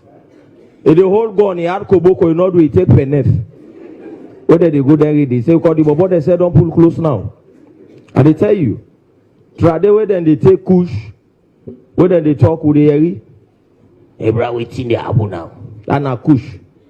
But this one we don't count now with them cause pack 5. You know you need to read the talk. We don't really understand. As they were this you don't go to another level. Gangster thief people phone again paddy wrong and go. Then beat until there's call the phone now. Call the paddy like out the phone back. Now I call hello. I'm outside they count that phone. Then I say me man I don't dock. Dock go outside. Now me they don't only account people phone. But me director there, Director Sandy, God bless you. Yeah, one of the simplest director. All directors in the house are welcome. We Director Evelyn.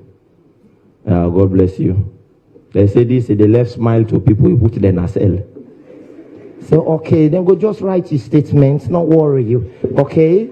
Yeah, Noah, please let them fast track in statement. Meanwhile, they don't call police that they come for you. Okay, let them just cry and go drum. Let go with the. Say go see ID now, go they go so small. With this, God bless you. I think the stage don't set now. I appreciate you now. Thank you very much. God bless you.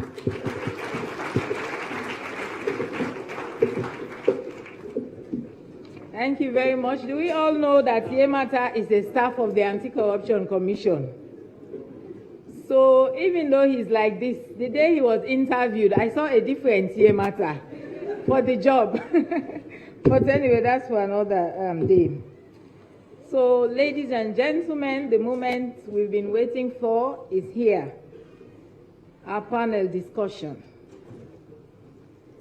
I'll call on the PRO, Ms. Margaret Murray, to introduce our panelists and our moderator. Thank you.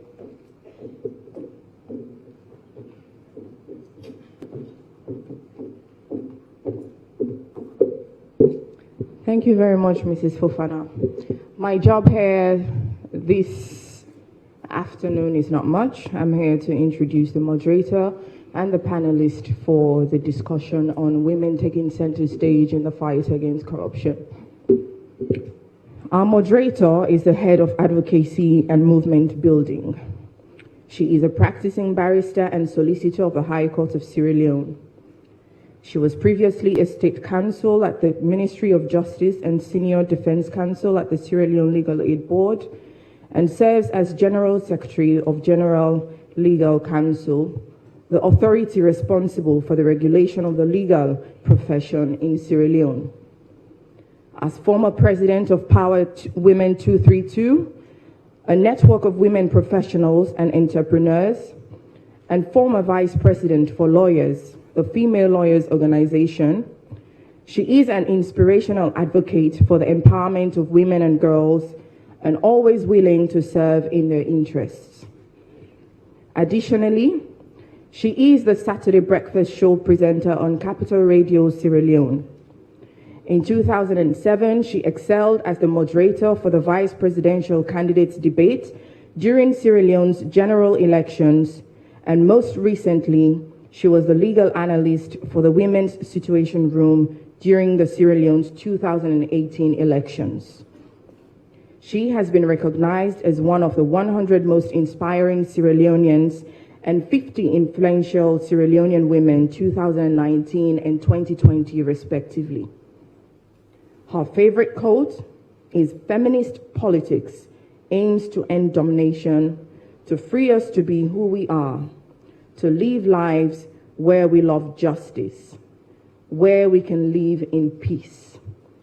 Feminism is for everybody." Ladies and gentlemen, it's a pleasure to introduce to you our moderator for the panel discussion, Nikki Spencer Coker.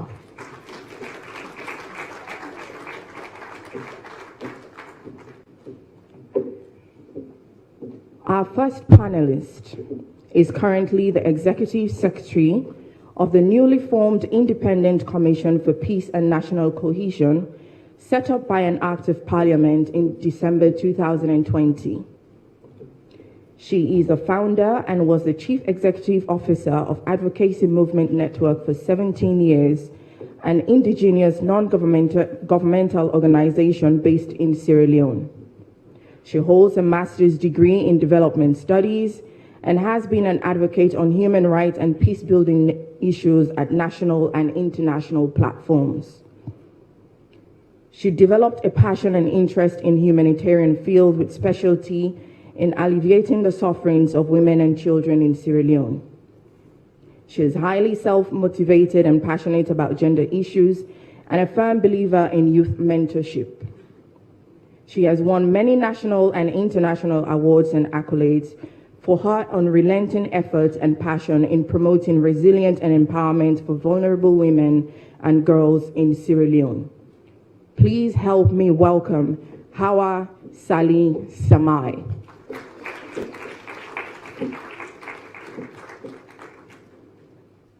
Our next panelist is a member of the Sierra Leone People's Party. Her political limelight started in 2002 as chairperson of the District Management Committee, Moyamba District Council. In recognition of her exemplary performance as chairperson of the District Management Committee, she entered Parliament since 2005 through the PR system. And whilst in Parliament, she also became the Sierra Leone People's Party Women's Leader in Constituency 094 and Sierra Leone People's Party District Women's Leader in Moyamba District.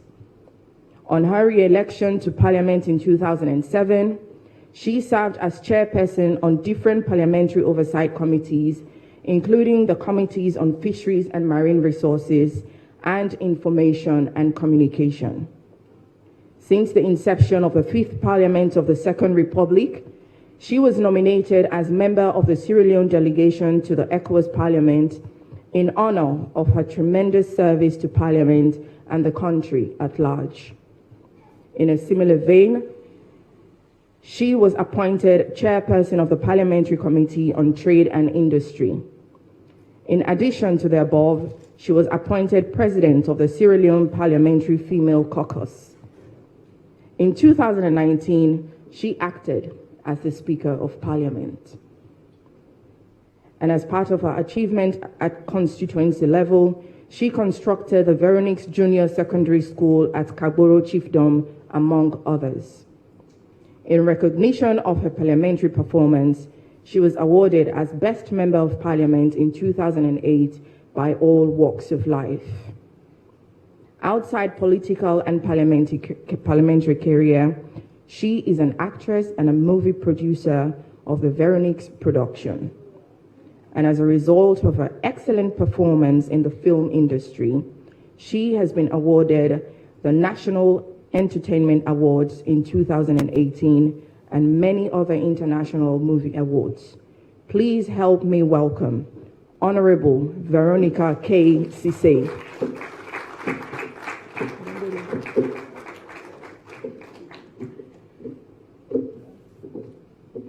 Our final panelist, our final revered and illustrious panelist is a household name. She entered the Annie Walsh Memorial Secondary School, the oldest girls' secondary school in sub-Saharan Africa, as the best entrant of all the 1982 intake, and exactly 5 years later, she graduated with the school's best GCE O-levels in 1987. She graduated with the best BSc results from medical school in 1993, and again graduated in 1996 with an MBCHB to become a medical doctor. She is a Sierra Leone-trained medical doctor who is also certified by the United States Educational Commission for foreign medical graduates with an United States medical license, as well as being a member of Sierra Leone Medical and Dental Association. She is a member of Sierra Leone Association of Journalists, as well as being a socio-political commentator, an information communication and technology consultant, a human and gender rights activist, the current CEO and owner of one of the widely read and fast-selling newspapers, the Awareness Times, a noted philanthropist, and a major trailblazer in breaking the glass ceiling that inhibits Sierra Leonean women. At university in June 1994, she emerged as Sierra Leone's first woman to be elected as a University of Sierra Leone Student Union's president. In 1995, as Student Union president, she was invited by the United Nations to represent Sierra Leone's female youth in Beijing, China, in the United Nations Conference on Women, where she delivered the famous Female Youth of Africa speech to the warm embrace of Julius Nyerere of Tanzania and Winnie Mandela of South Africa, among others. At age 30, she became the youngest ever national political party leader and the third ever Sierra Leone woman to lead a fully registered political party, the Young People's Party, YPP, in 2002. She has been named as a child-appointed Goodwill Ambassador for Sierra Leone's children since 2004. She also serves as a National Goodwill Ambassador for the youths appointed in December 2011 by a nationwide youth selection in Sierra Leone. On the 27th April 2007, she became the youngest ever Sierra Leonean then to be honored with an Officer of the Order of Rokel insignia in recognition of her service to the nation by the late President, His Excellency, President Ahmed Tijan Kaba. In February 2013, she became the first woman ever appointed to Sierra Leone State House with cabinet rank as Special Executive Assistant to the former President, Ernest Bai Koroma. She also served as Cabinet Minister of Social Welfare, Gender and Children's Affairs, with her portfolio including being in charge of all religious affairs in Sierra Leone. She led her country's delegation to the United Nations Committee on the Rights of the Child at the 73rd session. She has also led Sierra Leone's delegation to the 10th session of the Conference of State Parties to the United Nations Convention on the Rights of Persons with Disabilities. She has delivered papers promoting Sierra Leone at prestigious places like Chatham House, Royal Institute, and has also worked with the Commonwealth and the United Nations on social development issues. Her favorite quote is from Proverbs 29, verse 25 to 27, and I read, "The fear of man brings a snare, but whoever trusts in the Lord shall be safe. Many seek the ruler's favor, but justice for man comes from the Lord. An unjust man is an abomination to the righteous, and he who is upright in the way is an abomination to the wicked." Ladies and gentlemen, I present to you our distinguished panelist, Dr. Sylvia Olayinka or Blyden.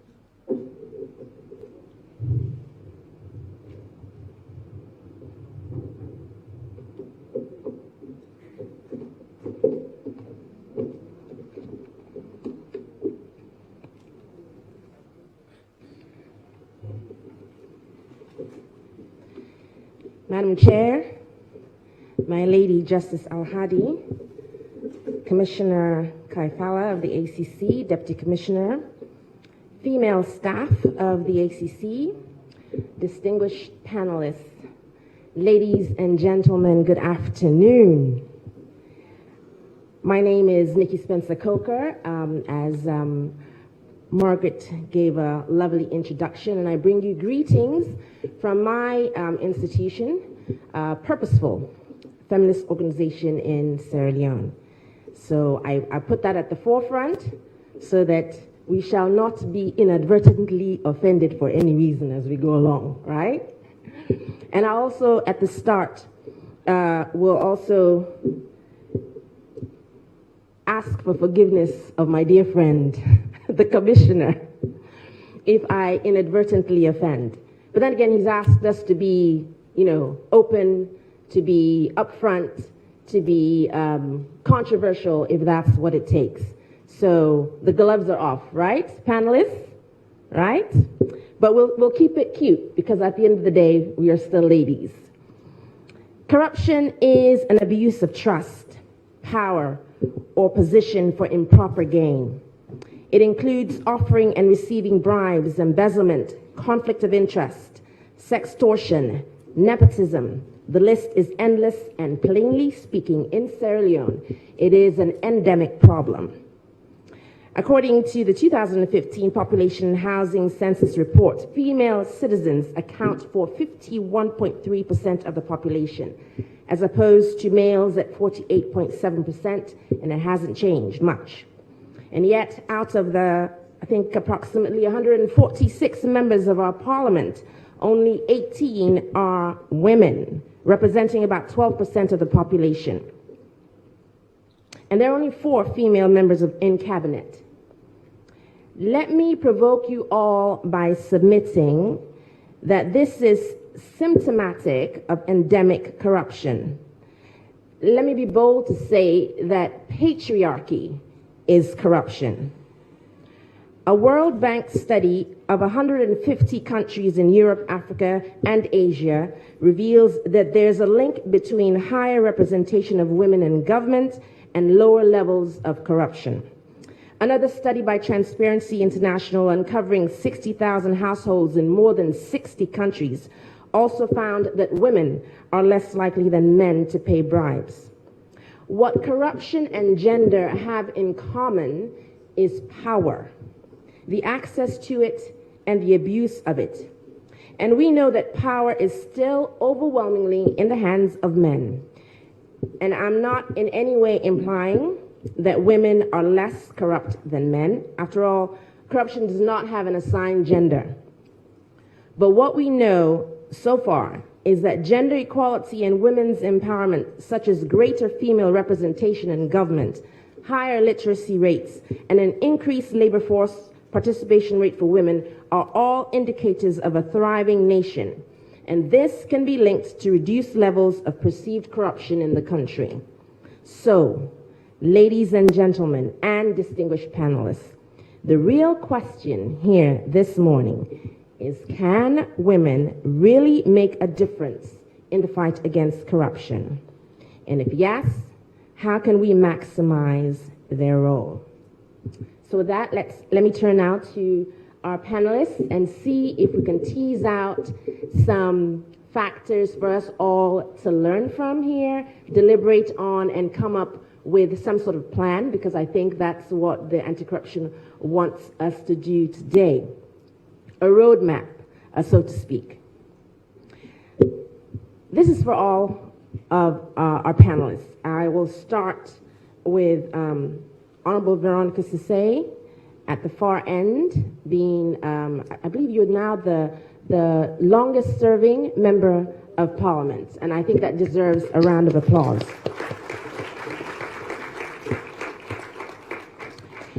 Both men and women engage in corrupt practices, and the consequences can affect both sexes. But we've heard from speakers earlier this morning, and I want you to give your perspective as a lawmaker in this country. Are there different ways corruption manifests for women? Thank you very much. Good afternoon to everybody.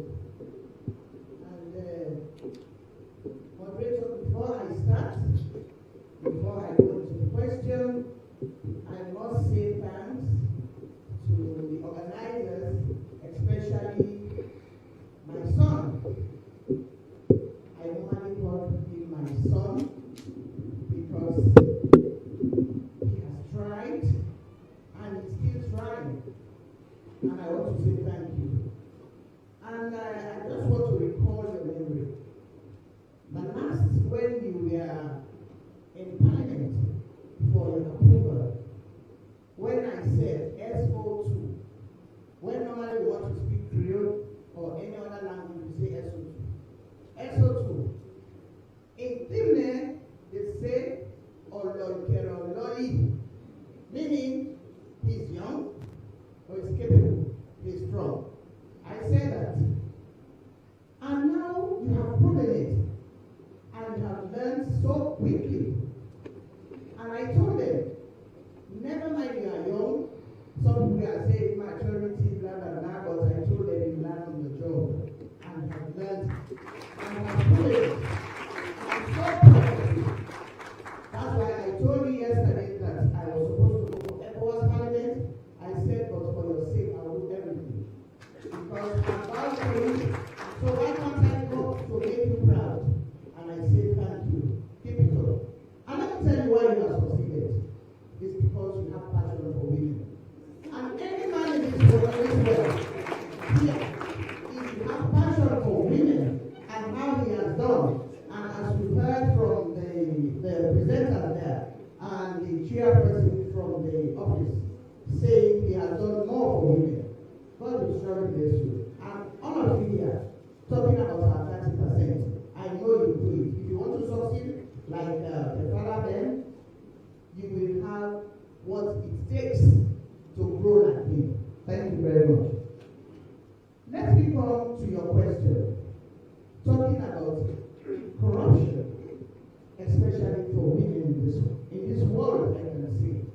I will not say for Sierra Leone because it is a top-down something that goes on and on.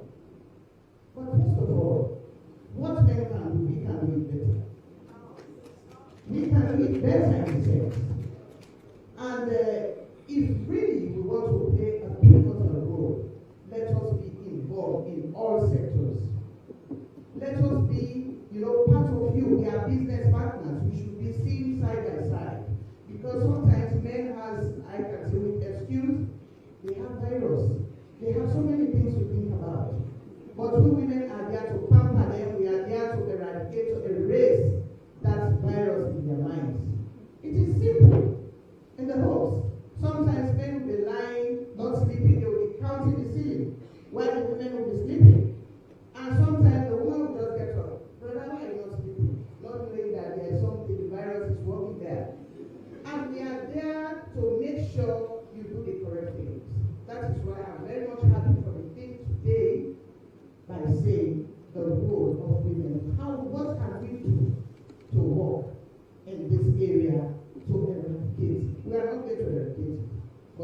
to maximize it. How?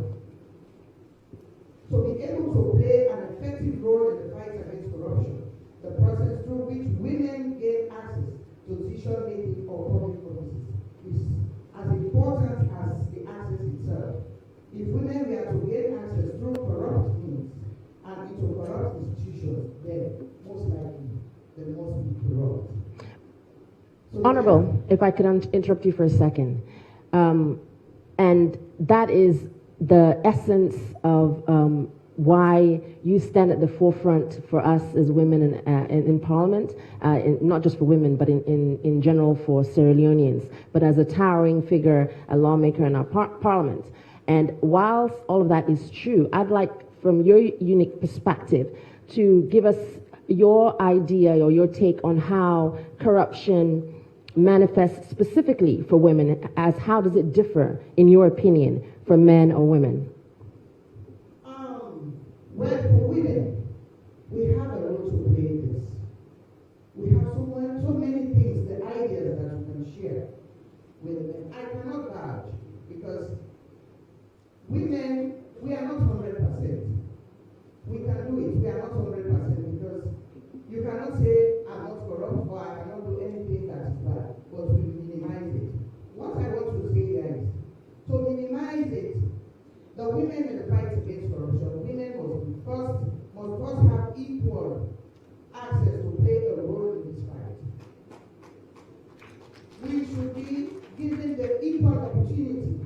It's argued that although there are no evidence that women are less corrupt than men, gender parity presents an opportunity for women to change and to become agents in creating, nurturing, implementing, and enforcing systems and bars to sanction corruption. Thank you, ma'am. Thank you, ma'am. Honorable. Put your hands together for the Honorable, please. Thank you. I'm going to have the same question for the first question for all three panelists. Dr. Blyden, we'll go to you next. And I'd like again for you to, if you believe it's so, give your opinion if there are different ways in which corruption manifests for women as opposed to men. Well, specifically in Sierra Leone and generally in society as well. Most definitely, women belong to a vulnerable group in any society. And vulnerable people normally need social assistance from whosoever is in authority, whether it's the police, whether it's the medical, whether it's the social welfare officer. And if women are normally more vulnerable than men, naturally, if you have a society where for you to access social services, you have to pay a bribe, then definitely there will be more women affected by a corrupt society than men. Because primarily women are the primary caregivers. So if somebody's child is sick and the child needs to be taken to the hospital, most of the time it will be the mother who will take the child to the hospital. And then it will be the mother who will have to pay a bribe for the child to get required medical services. So definitely women being more vulnerable than men in a society, definitely women will be more affected if the society is corrupt. Thank you, Doctor. To you, Ms. Samai, as a noted civil society activist of long standing, and interacting not just with the private sector, but also in the public sector and government structures as well. Do you have an opinion? Do you believe that there are different ways corruption manifests for women differently from men? I'll say yes to that question.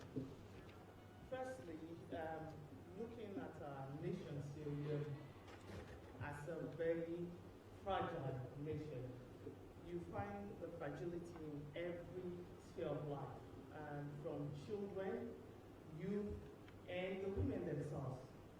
If we take an hypothetical case here, and we look at a young girl going to school, and this young girl is being raped by a teacher, and she cannot abort the pregnancy because they do not even have the funds as a family. that child is already disenfranchised as a child from going to school. That girl going to the hospital where drugs are being stolen cannot get proper care for herself as maternal care, and this child most probably might lose her life through giving back, vulnerability there, or assuming she survived that as well. The child might lost his or her life, another vulnerability to that child, or let's assume both of them survive. Now, that's a child, having a child to care for. And the family themselves cannot sustain the child. Now they have a grandchild to take care of. A practical example of what's going on in Syria. How do they survive? Let's see. Now, if we look at our educational status in Syria, it means that girl child are dropped out of school, and it forms part of our illiteracy rates for women and girls in Syria, disenfranchised as well as a girl, as a woman, to become what she should have become. We're looking at the roots of corruption and how it impedes in not only the girl or the woman, but as a nation. So we'll look at just affecting one child to see how the nation will suffer economical, social, and even political. Because that child might have become a president, a vice president, and might have assert herself in the key decision-making position as a woman. So just one drop of corruption can affect a whole nation. So corruption itself is a big matter, and we should all look at corruption as something that collectively we need to work on. Thank you. Thank you, Mr. Miles. I think what all three of panelists have said and agreed on is that corruption is not neutral. Given that, Dr. Blyden, how would you say gender equality supports the fight against corruption, be it with relation to education, leadership, economic empowerment? And if you don't agree, you can also state that. I most certainly agree, and I will talk on that a little bit. And then, since we are looking at the opportunities and the challenges, I will talk on the challenge that gender equality can bring forward. Most definitely,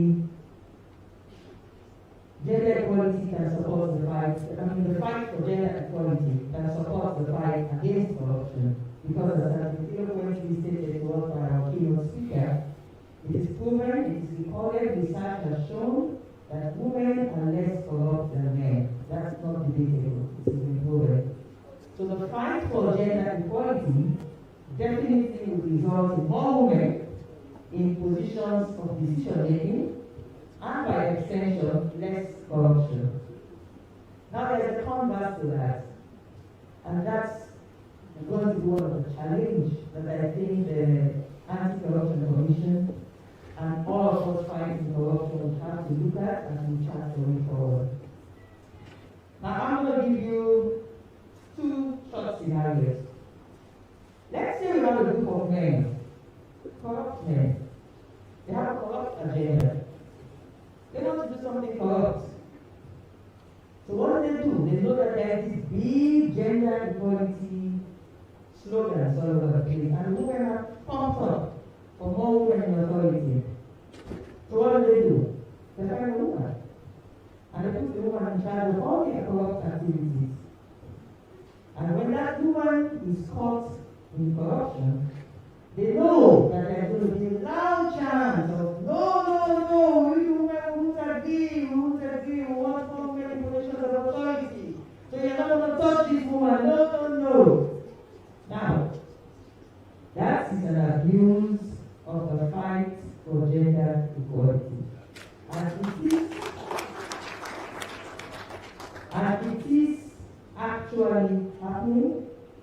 It has to be recognized, It has to be documented and it has to be fought against.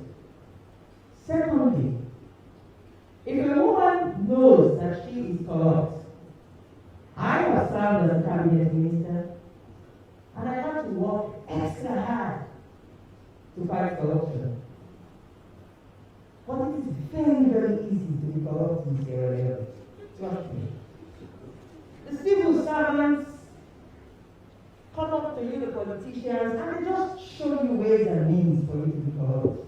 Unless you don't want to be corrupt, it is very easy to be corrupt. So I have to fight extra hard as a woman not to be corrupted. However, if you now have a woman who is corrupt and in a position of authority, if you do not recognize that side by side, side by side, side by side, side by side, actually means the man is corrupt, the woman is corrupt, equally so. However, if you now come and we do not recognize that there are women who are corrupt, and when they are corrupt, they should be called out, we will have a situation where we actually negate the fight against corruption and the fight for gender equality. Because if you have a woman who is corrupt, and she's hiding behind gender, she knows that the women are going to get up and shout for her. She knows she's corrupt. She knows she's looted money.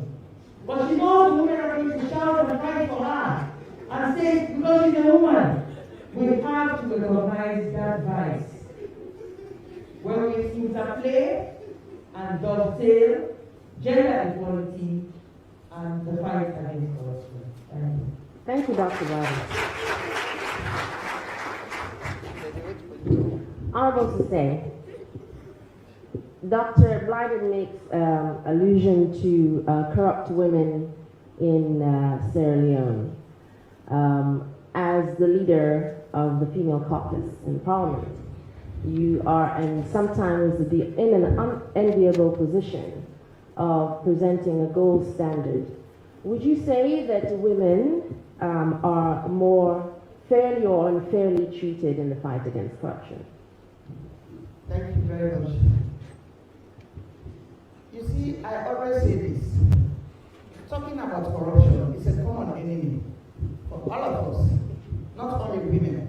It's a common enemy because if there is corruption in a country, everybody will suffer equally. In an institution, for instance, in parliament, let me talk about parliament because I'm a lawmaker. If the parliament is corrupt, definitely there is all possibility for people to say parliament is not even moving because there will be rubber stamping, they will be taking issues, policies as as it comes. But as a woman with a long-standing idea about parliament or in politics, I feel we are unfairly treated. Because if you want really to eradicate corruption or minimize, because it is not easy to eradicate, you just fight it. And as my colleague has said, if a woman wants to be corrupt because she feels that if there is anything to talk about, women will be there to shout. We will not shout because we want to shout, because we want to see more women of substance. Let women lead and others will follow. Because if we feel you are corrupt, you feel this word that are being embezzled and done this or that, and if it comes out, we'll be there to shout. No. Don't think we will cover you because we want to see an example. We want to see an example. So if you give the mandate to a woman, if a woman wants to be corrupt, she will be 100%. And it will not be easy for her to just get it out like that. So if we really want to help the situation, the empowerment for women, let there be that equal opportunity. And like we are talking about 30%.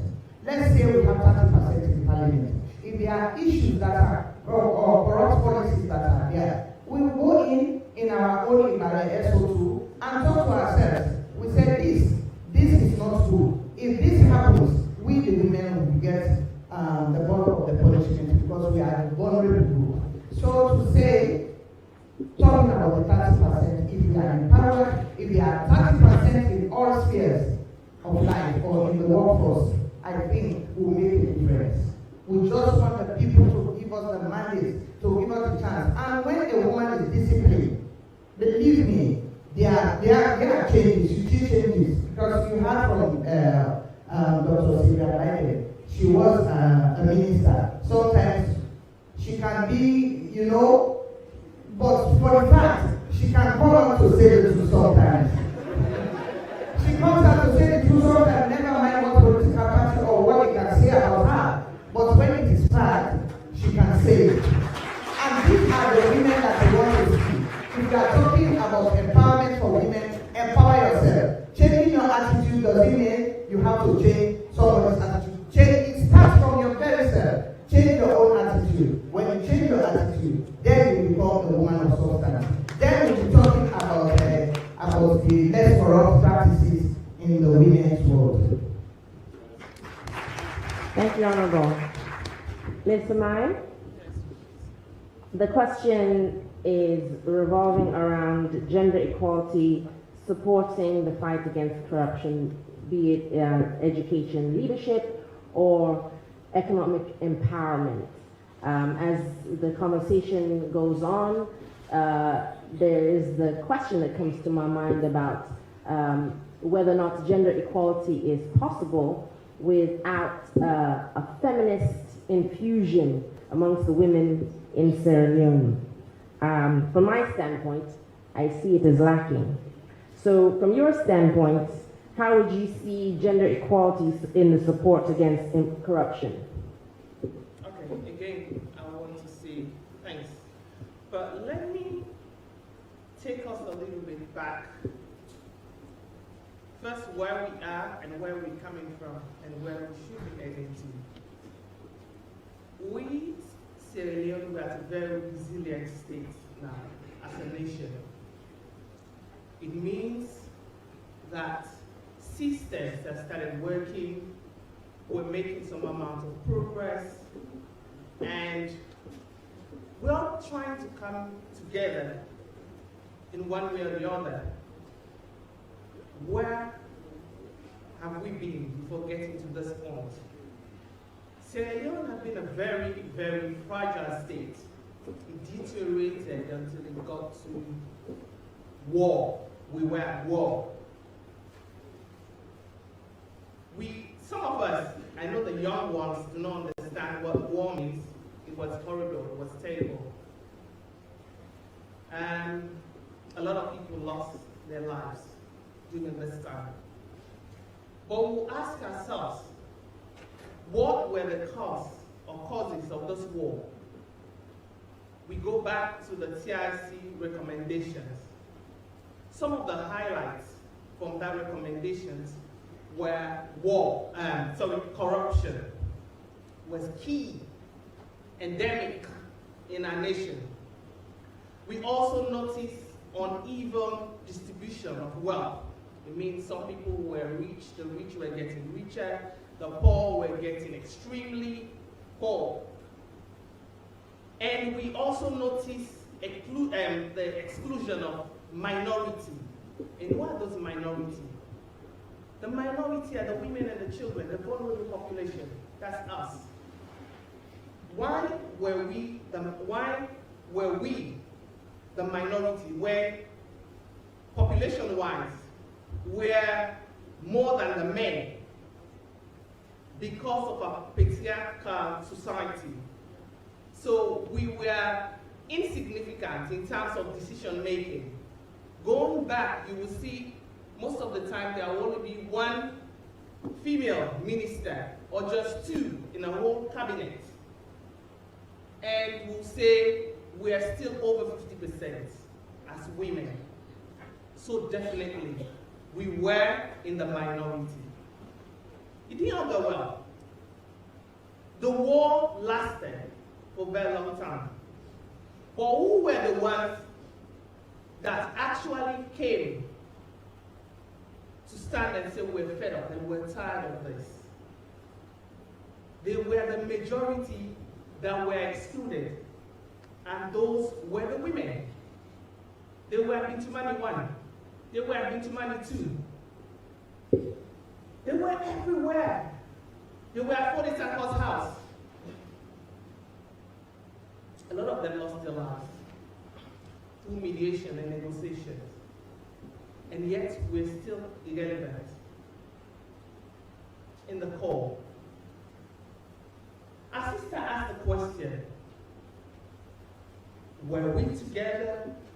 No. Not every woman was part of this agenda, but yet we all wanted peace. Am I right?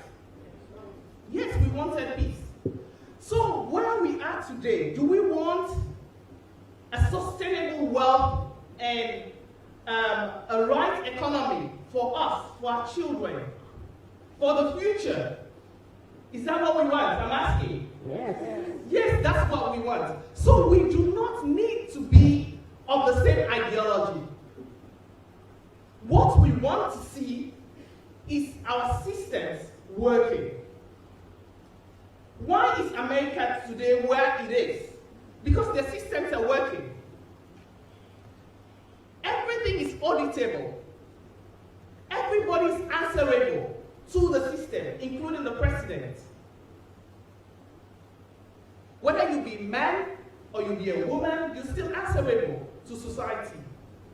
So if we want to succeed as women, whether you are in party A, whether you're in party B, whether you're in party Z, what we should be thinking about is for the good of the nation. We should all be willing to be accountable.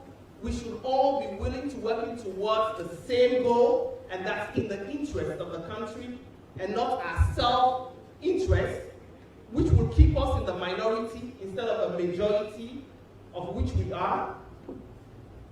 We need to stand up for the truth and allow justice to take its course. And then we will succeed as a nation, and we will continue to be a resilient and very strong Sierra Leone. Thank you. Thank you, Mr. Mann.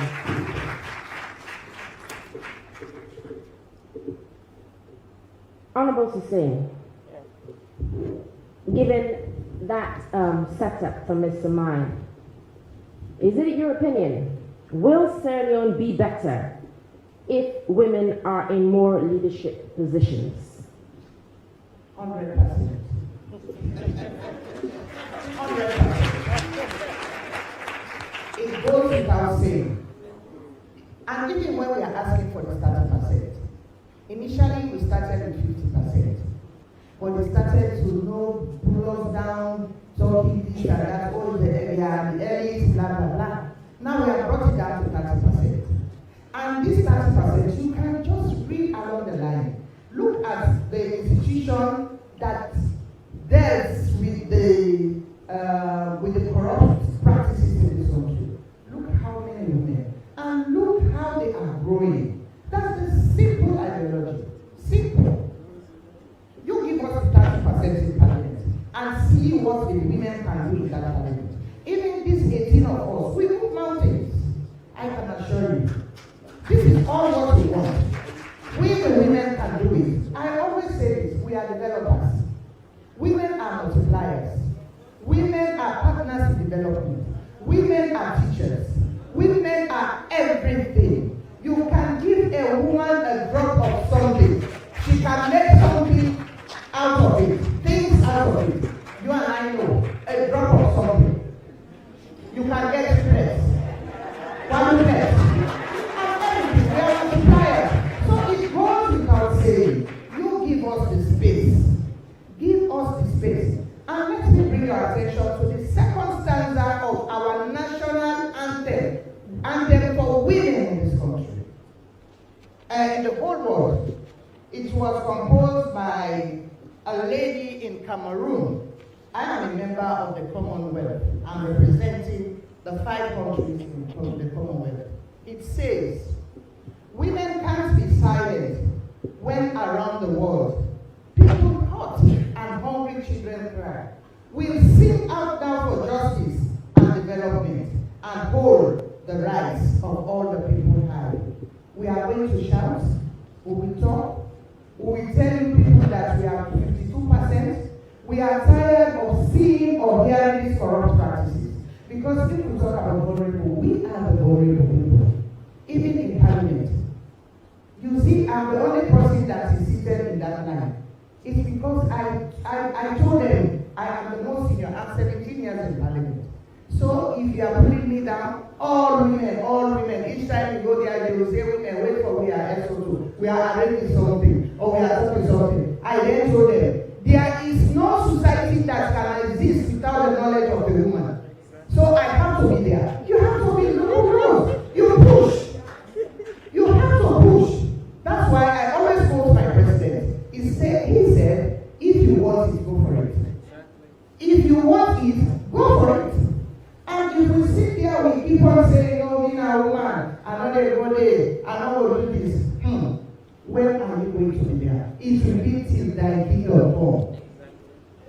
So, answer to your question, this is just a preamble. More than 100%. You give us chance. Pretty soon, as we are saying about 30%, they will not agree to give us the 30%. But we are going to lobby them. We will tell them we are going to be side by side as we have from this woman. No longer men in front and the women at the back. But we should be working side by side. We have so many things, so many good things that can help you to develop. But without us women, you cannot succeed. Even in the farms, we are talking about 30%, but 70% in the farms are being done by women. True of us. In the homes, we are now managers. The men will go and say, manage. Let me just, we are all managers. This is just a little thing. And we talk as long as it's something that has to do with women. I have seen the good, the bad, and the ugly. Because I'm in the law place. So, the prioritizing women's empowerment is anti-corruption and transparency experts. You should try to organize a working group and a network. This network can help the people of this country. Because I always state, this is a common enemy, it cuts across. You can be corrupt even by the words that you say, where you say it, what you say. Sometimes you talk corrupt or you encourage me to be corrupt. And I'm happy for the organizers to bring these young stars. We have to catch them young. We should be going to the schools to tell them, if you spy, it's a corrupt practice. If you go along and go to giraffe method, it's a corrupt practice. You teacher, if you call me to go and say, okay, if you bring this out, this for you. Even during our time, we used to carry Asasi, where they say practical. But now, if you don't carry soap or money or this, you will fail. Tell them it's corrupt. You who is doing it, and even the parents who are giving money to their children, or buying something to one, give the teacher to mark, to give them extra mark, it's corrupt practice. Let us go down to the schools, catch them young. And I'm happy we have a project in Parliament that we call Catch Them Young. We have to be catching young. We have to add this in our syllabus to make sure corrupt practices are minimized in this country. Thank you, Honourable. Hold on to the mic because I have a quick follow-up question for you. As a member of Parliament, but also as a member of a political party, as you're pushing for the 30% across the board for Sierra Leone for women's leadership. Should we not be starting with a 30% push for the political parties themselves? Isn't that the most corrupt practice? Thank you very much. That's a very good question. And that was the question I was expecting. That is the very reason because we are saying 30%. And I'm going to throw the first one. That is why in my own party, I am going for the national deputy chairman for my party. That's a start. Because I have to throw the first one. If we are saying we want women, we are the women. People keep on saying we are the women, we are the men. I am the women. I am the president for the female caucus. I have to throw the first one. So if I say I'm going to relent and say I'm scared, there are so many men, 4 men we are contesting together. But let me assure you, I am going to win that election by the grace of God and by your support, each and everyone in this world. Because we have to lead and others to follow. If I miss this, then we are going to miss the 30% definitely. But I know I'm not going to miss it because I'm capable, I am competent, I'm likable, I can do what I can do, and I I cannot say I'm 100% the best debater or whatever, but I try my own little way. English is not my mother tongue, but I try. I flow, the message will flow. So that's the only thing I have to say. Thank you, Honorable. Dr. Ryden, how do you see women's leadership transforming corrupt systems? Will Sierra Leone be better if women are in more leadership positions? The answer to that is most definitely yes. I mean, there's no debate about that. Research has shown across the world that the more women in authority, the more women in leadership, the less corrupt is that society. I would go back a little bit on what my big sister had just said here, and let me tell her that if I had been in her party, I would vote for you. And I will not vote for her because she's a woman. Because that's the other mistake that we make when we give blind support on the gender issues. I will vote for Honorable Veronica because I have known her for over 17 years as a very efficient and effective leader. I will vote for Honorable Veronica because I see in her somebody who cares for women, somebody who cares for this country, somebody whose record shows that if she's put in leadership, she produces. When I was minister, Honorable Veronica would perpetually be at my door to lobby for one woman's issue or the other. This is a woman with a proven record. So although I am not in her party, and I will never be in her party, although I belong to the mighty All People's Congress, the greatest political party in Sierra Leone, if I had been in her party, I would vote for her. But there are women in her party that I would never ever support. And we have to be able to know as women how we draw the distinction between supporting a genuine woman who is competent to be a leader and so can help us fight corruption. Because the whole essence of wanting to put more women into positions of leadership is for us to have a better society. We want a better society, and a less corrupt society is a better society. So we have to be able to identify those women amongst us in the same way we identify men amongst us. And there is one way I think if the anti-corruption researchers are looking at ways of enabling women in leadership, and one way this country has neglected for almost over 15 years now. In the year 2004, this country came together and enacted a law that very few people, very few gender activists are aware of this law, but it's there. It is a law which says that every single local council should have a ward. A local councillor should have a ward that councillor is in charge of. And that ward should work with the councillor in creating a ward development committee. And the law says, and this is important, ladies and gentlemen, the law says that that ward committee mandatory should be made up of 50% of women. Very few people know how many of you knew that. There is a law in Sierra Leone that says at the development level of the community, the Ward Development Committee, no councillor should work with any Ward Development Committee where 50% of the committee members are not women. And that is where I believe if we can tap into the Ward Development Committees, if we can pay attention to that law whereby it is mandatory, we have to identify women at that level and put them into world development committees. Then we can identify the next leadership councilors, the next leadership parliamentarians. So you're talking about building from the ground up. Exactly. And then we want to get a female president. Okay. Mr. Mara, as we have just a few more minutes left, and I want to make sure you all get your last words in, I'm going to tease the Anti-Corruption Commission a little bit. It is headed by 2 men,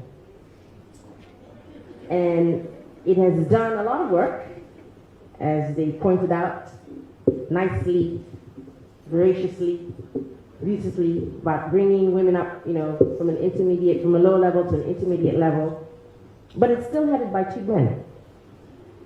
Is it a barrier to women's involvement in the fight against corruption? That's for you to start off with. Okay. Let me say no. You said You're a guest. You say no. It's a no. Mm-hmm. You have some men in our society that are very proactive than women in the fight of feminism or gender activism, right? And just from what we've heard, not just from his speech, but even from the staff, you notice that he's a feminist that most women are in states, in charge of states offices, and even private sector. You hardly hear people talk about, I'm ensuring 50-50% in their offices, or in their business premises, or employment. We would see, we recommend that women apply. But honestly, when it comes to interview, people do not take most of those things into cognizance. I've been on an interview panel before, a lot of them. They will just look for the best. They do not take those strict criteria. They will just say, oh, the men seem to be in better chance, and that one have a baby. Maybe that could be of some hindrance to the work we will be doing if she has to travel up country and the like. But for him to not just put in motion his activity, and we've seen from testimonies that he's actually implementing them already, it also means that he's also creating a vacancy for his own office as well. That there's a possibility when he's not there, a woman who could take over. So he's also preparing that room, not just for his directors, but also his office. So I want to say kudos to the 2 men. Congratulations. But in addition to that, I want to make an appeal, sir. You've done a lot there, but I don't know if you have a women empowerment strategy as part of your policy for your institution. It's key to add that. It's key because this is not just for your office setup, but it's also for the work your institution do. And it will also help you in terms of collaborating with other partners. One of the 2 things that we see coming up in most of what the different speakers and that we've heard already, we notice things about socioeconomic, and we also notice a few cultural issues. How do we resolve this in line with working with corruption? Social welfare is there. That's one of their roles and responsibilities. How do you team up with them to ensure that they look into every social and economic activity, not just in every district, because that might be limiting your work, but in every chiefdom? Let's go down to chiefdom, let's not go down to village, that would be too much. Let's go down to chiefdom and see. With reference to what Dr. Blyden and others also mentioned about the 50% in work, these are all things that you could incorporate in your women empowerment strategy and see how you could work along. You're not setting any new rules here. You're not setting any new tasks. It's basically how do you coordinate with other institutions and how you work to them, you can't do this alone. It's definitely impossible, including civil society and also the youth. The youth, I love youth activities. I love mentorship programs. How do you bring mentorship into some of these kind of activities and see how you could mentor you to take up the role even from school days to even at workplaces, right? You could have people from workplaces.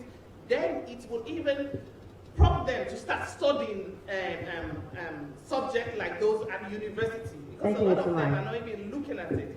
So please, let me appeal again that we need the literacy on this subject to become literate so that everybody will benefit with this nationwide. Thank you. Thank you, Mr. Mark. As a follow from that, we've seen in recent times the commissioner himself is a great fan of Bring Your Daughter to Work a Day.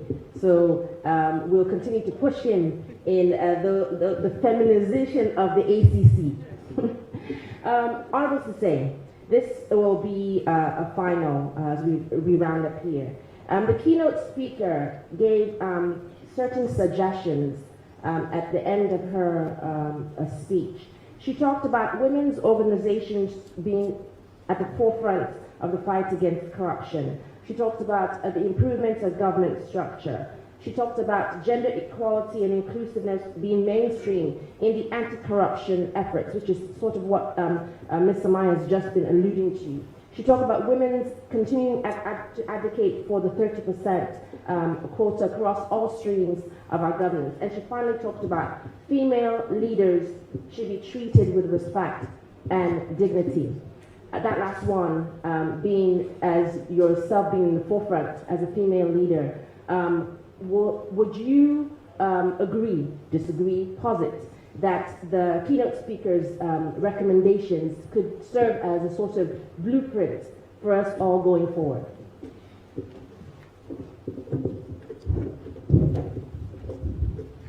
Thank you very much. And I want to thank the keynote address that my lady gave. In fact, I enjoyed the presentation so much that I was lost. I thought it was like something that we are thinking about. And exactly what she said was what in my mind. I was thinking and saying, oh, I think my lady will compare. No, because, you know, the problem of women is a universal something. If you wake me today in the morning and say, so to waiting a woman in the encounter, I will tell you, I will not even drink water, I will tell you exactly what you have to say. Because that's why I stated that I have seen it all. And everything that she said is in place. Women, we need respect, especially in the workforce. Not that when we are applying for 30% want to a woman, yes, they will say, now woman, they will give. Give the woman a position that she can do or deliver. SO2, not here in the rope, they hold the boat. You hold the boat. We want to see women, because now we have sent a message to other institutions to recruit women. They will say, and you are so now women, because that is what you say. We will give them. You will not go and bench me. Give me assignments. Tell me something to do so that I can take after you. We want to see more women doing great things. And also we want to see policies that you can work with the anti-corruption. Let us try to do some amendments in the Anti-Corruption Act. Let us go and release it, because all what we are saying now was not in the Act. So we want to see you bring in that one, and we'll be there to pilot it. I will champion it. You know me, we'll stand there for as long as it concerns about women's development.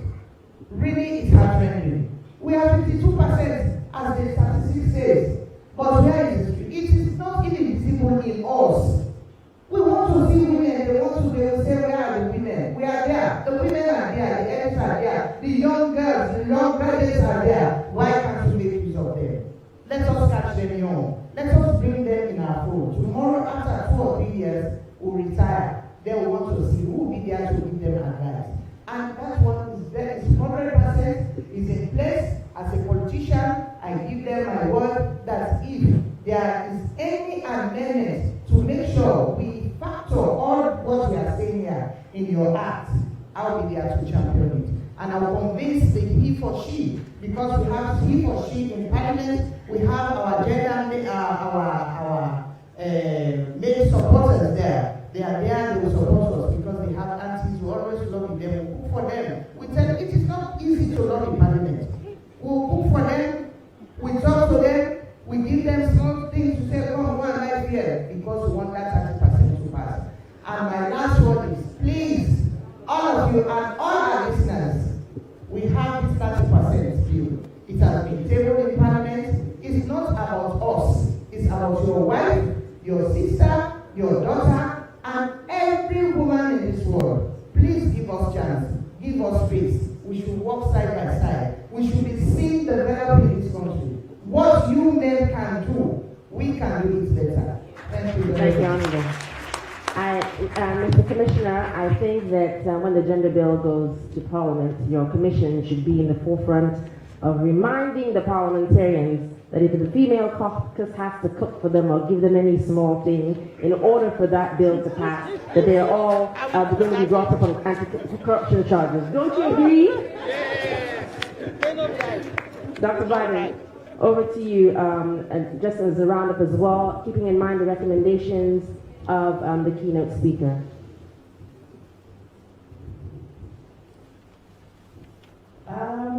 Just like Honorable Zise said, the keynote speaker spoke to our hearts. All awards reflected what I believe is in the heart of every woman in this world. And my recommendations should be taken on board by the Anti-Corruption Commission and by every single government entity that is interested in gender mainstreaming and the advancement of women. I was particularly touched by our last recommendation, and I will close my presentation with that. Our last recommendation was for women to be treated with dignity. This is a challenge that women face, and we rarely speak about it. In the workplace, anatomically I don't have a big buttocks, but my sister here has one of the most beautiful buttocks I have seen. And women like my sister are subjected to what people might say is normal. You pass and just hit you on the bottom. Bam. Am I not correct, my sister? It happens. I doubt anybody in this day and age is hitting Honorable Veronica to say on the ball. No, women, it happens. And yes. The reason why this happens is because of the lack of recognition that a woman needs to be dignified. It's lack because you will never see a woman go to a man with nice muscular biceps and hit the biceps. But you will see a man go to a woman and hit her buttocks. The reason why that happens is that Hawa Samaya has said, we live in a patriarchal society where women are treated as objects and not as co-human beings.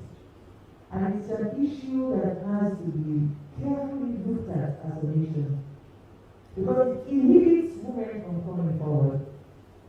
I remember when you spoke to us and you said, oh, we are doing all the gloves off, and you had to put a qualifier. But we are ladies. The reason why we did that is because of the society we live in. Women are expected to be ladies. Women are expected to be submissive. Women are not supposed to put on gloves.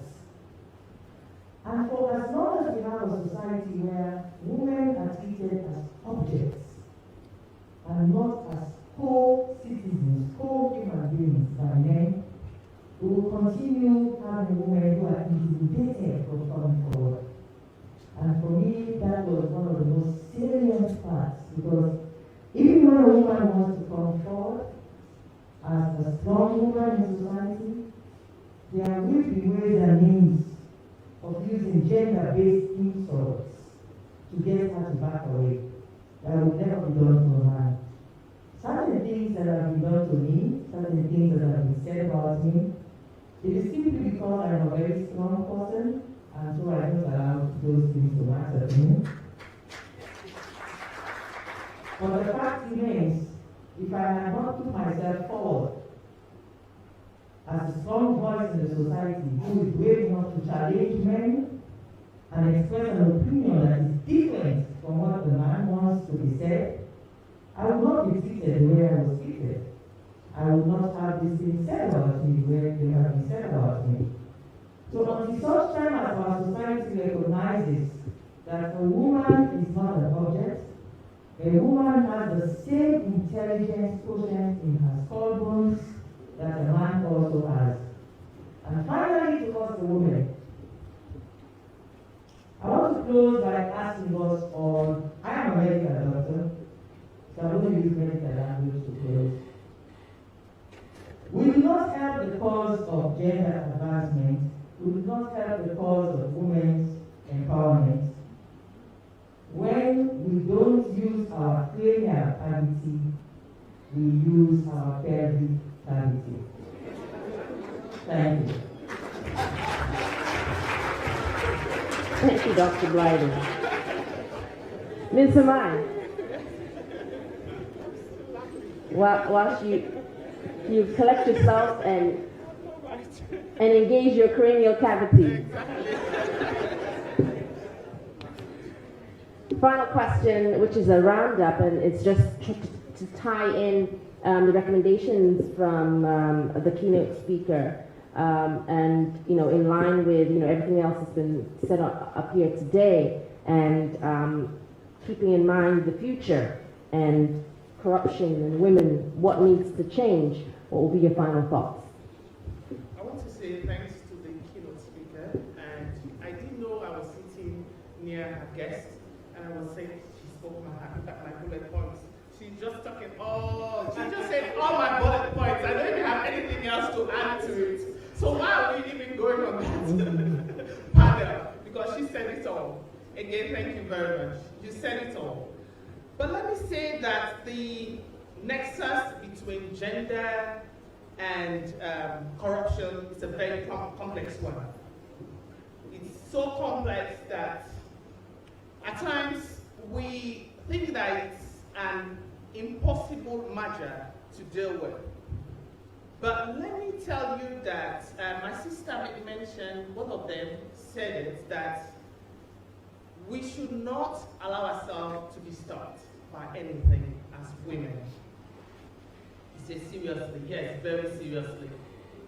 Yes, we live in a patriarchal society, but there are men, very supportive men, that are willing to support us every step of the way. Look for them. They are not abusers.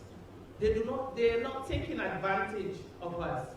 They will help us every step of the way. We have our fathers, we have our brothers, we have some of our uncles, right? People are there to mentor us. There's some people that are not even acquainted with us, but they're still willing to help you. Use them. Don't abuse them, or use them, and sure, you will succeed. I'm sure we've all had, on this table, we've all had men supporting us at one point or the other in our lives. Yes, so make sure you make use of those supports. Don't abuse them. And finally, let me say, to the women, us again, I'm not using any medical terminology here. I'm not a medical person. No. I'm a peace builder. Let me talk with a peace building language. We are one. We are born of a woman. Whether you are Timini, Limba, Loko, Fula, Madingo, I don't care what tribe you belong to. Don't forget mine. Oh, yes, Creole. I don't care what tribe you belong to. Remember, you are a Sierra Leonean. That's number one. Secondly, you're a woman. It means you are among the over 50% population, and yet in the minority. And disenfranchising yourselves as women could only keep limiting us, women, in the fight against gender, in the fight against corruption, even the fight against attaining higher positions in life. If a woman attains a position, know that that woman should be able to fight for more women to come on board. But if more women are pulling her down, then she will look for men to support her. And at the end of the day, she will support more men than women. So please, let's support ourselves. Again, women were the ones that promote peace in the first step before men came on board for the war. We don't want to go back to war. So let's hold on to the system that we have and ensure that we bring peace and national cohesion to this nation. Peace and national cohesion will only come about when I look at Sylvia and say, you are my sister.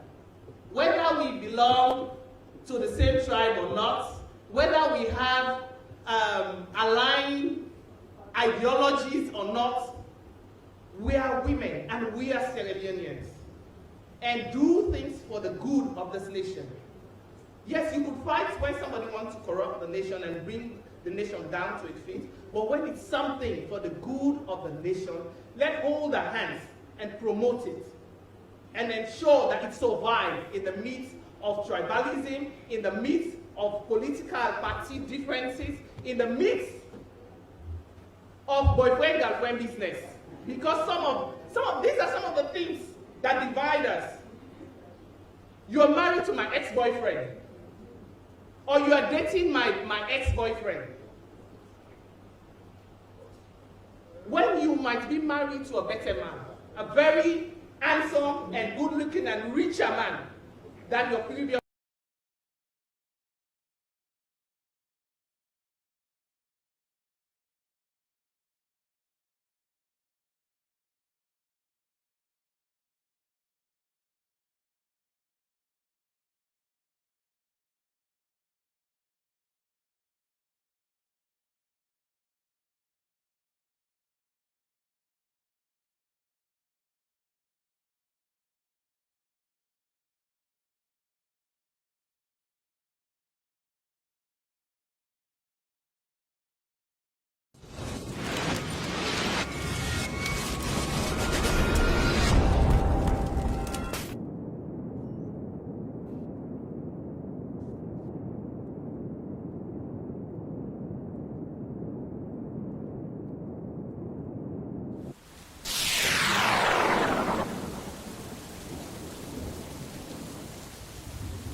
I wish you thee.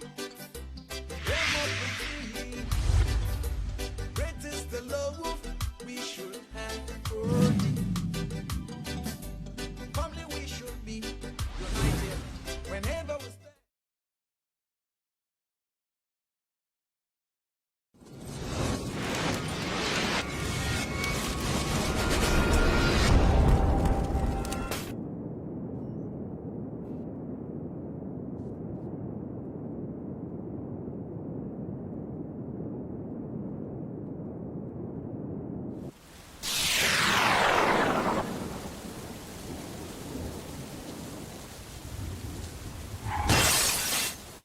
My name is Patrick Salia from Freetown, where we cover the impossible untold stories.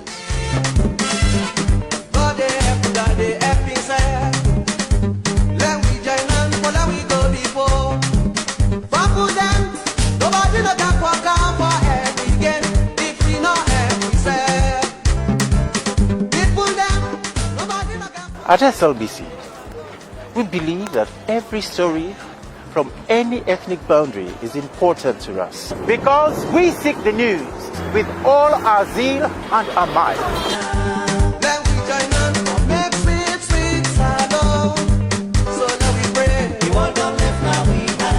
We go anywhere to uncover and analyze the impossible.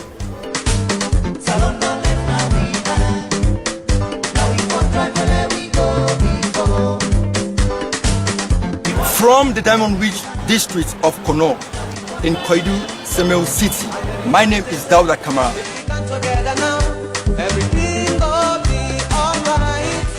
This is Switchboard, second capital of Sierra Leone, popular for its quality Gary production. And the leader in cleanliness. In Amende local dialect, when we say Bolo, it means this is yours. My name is Abdul Fattah Bundubai Kamara. This is the Rokel River, which is not only useful for many domestic purposes for communities around here, but also runs through the Bumbuna Hydroelectric Dam that provides electricity.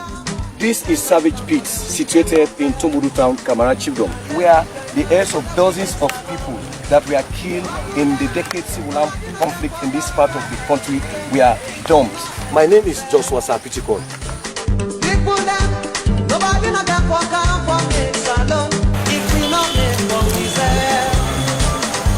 From the heart of the capital of Bomali district, which is popularly known for its Gara tie dyeing, I'm Hassan Fore Kamara in Makeni City, and this is SLBC.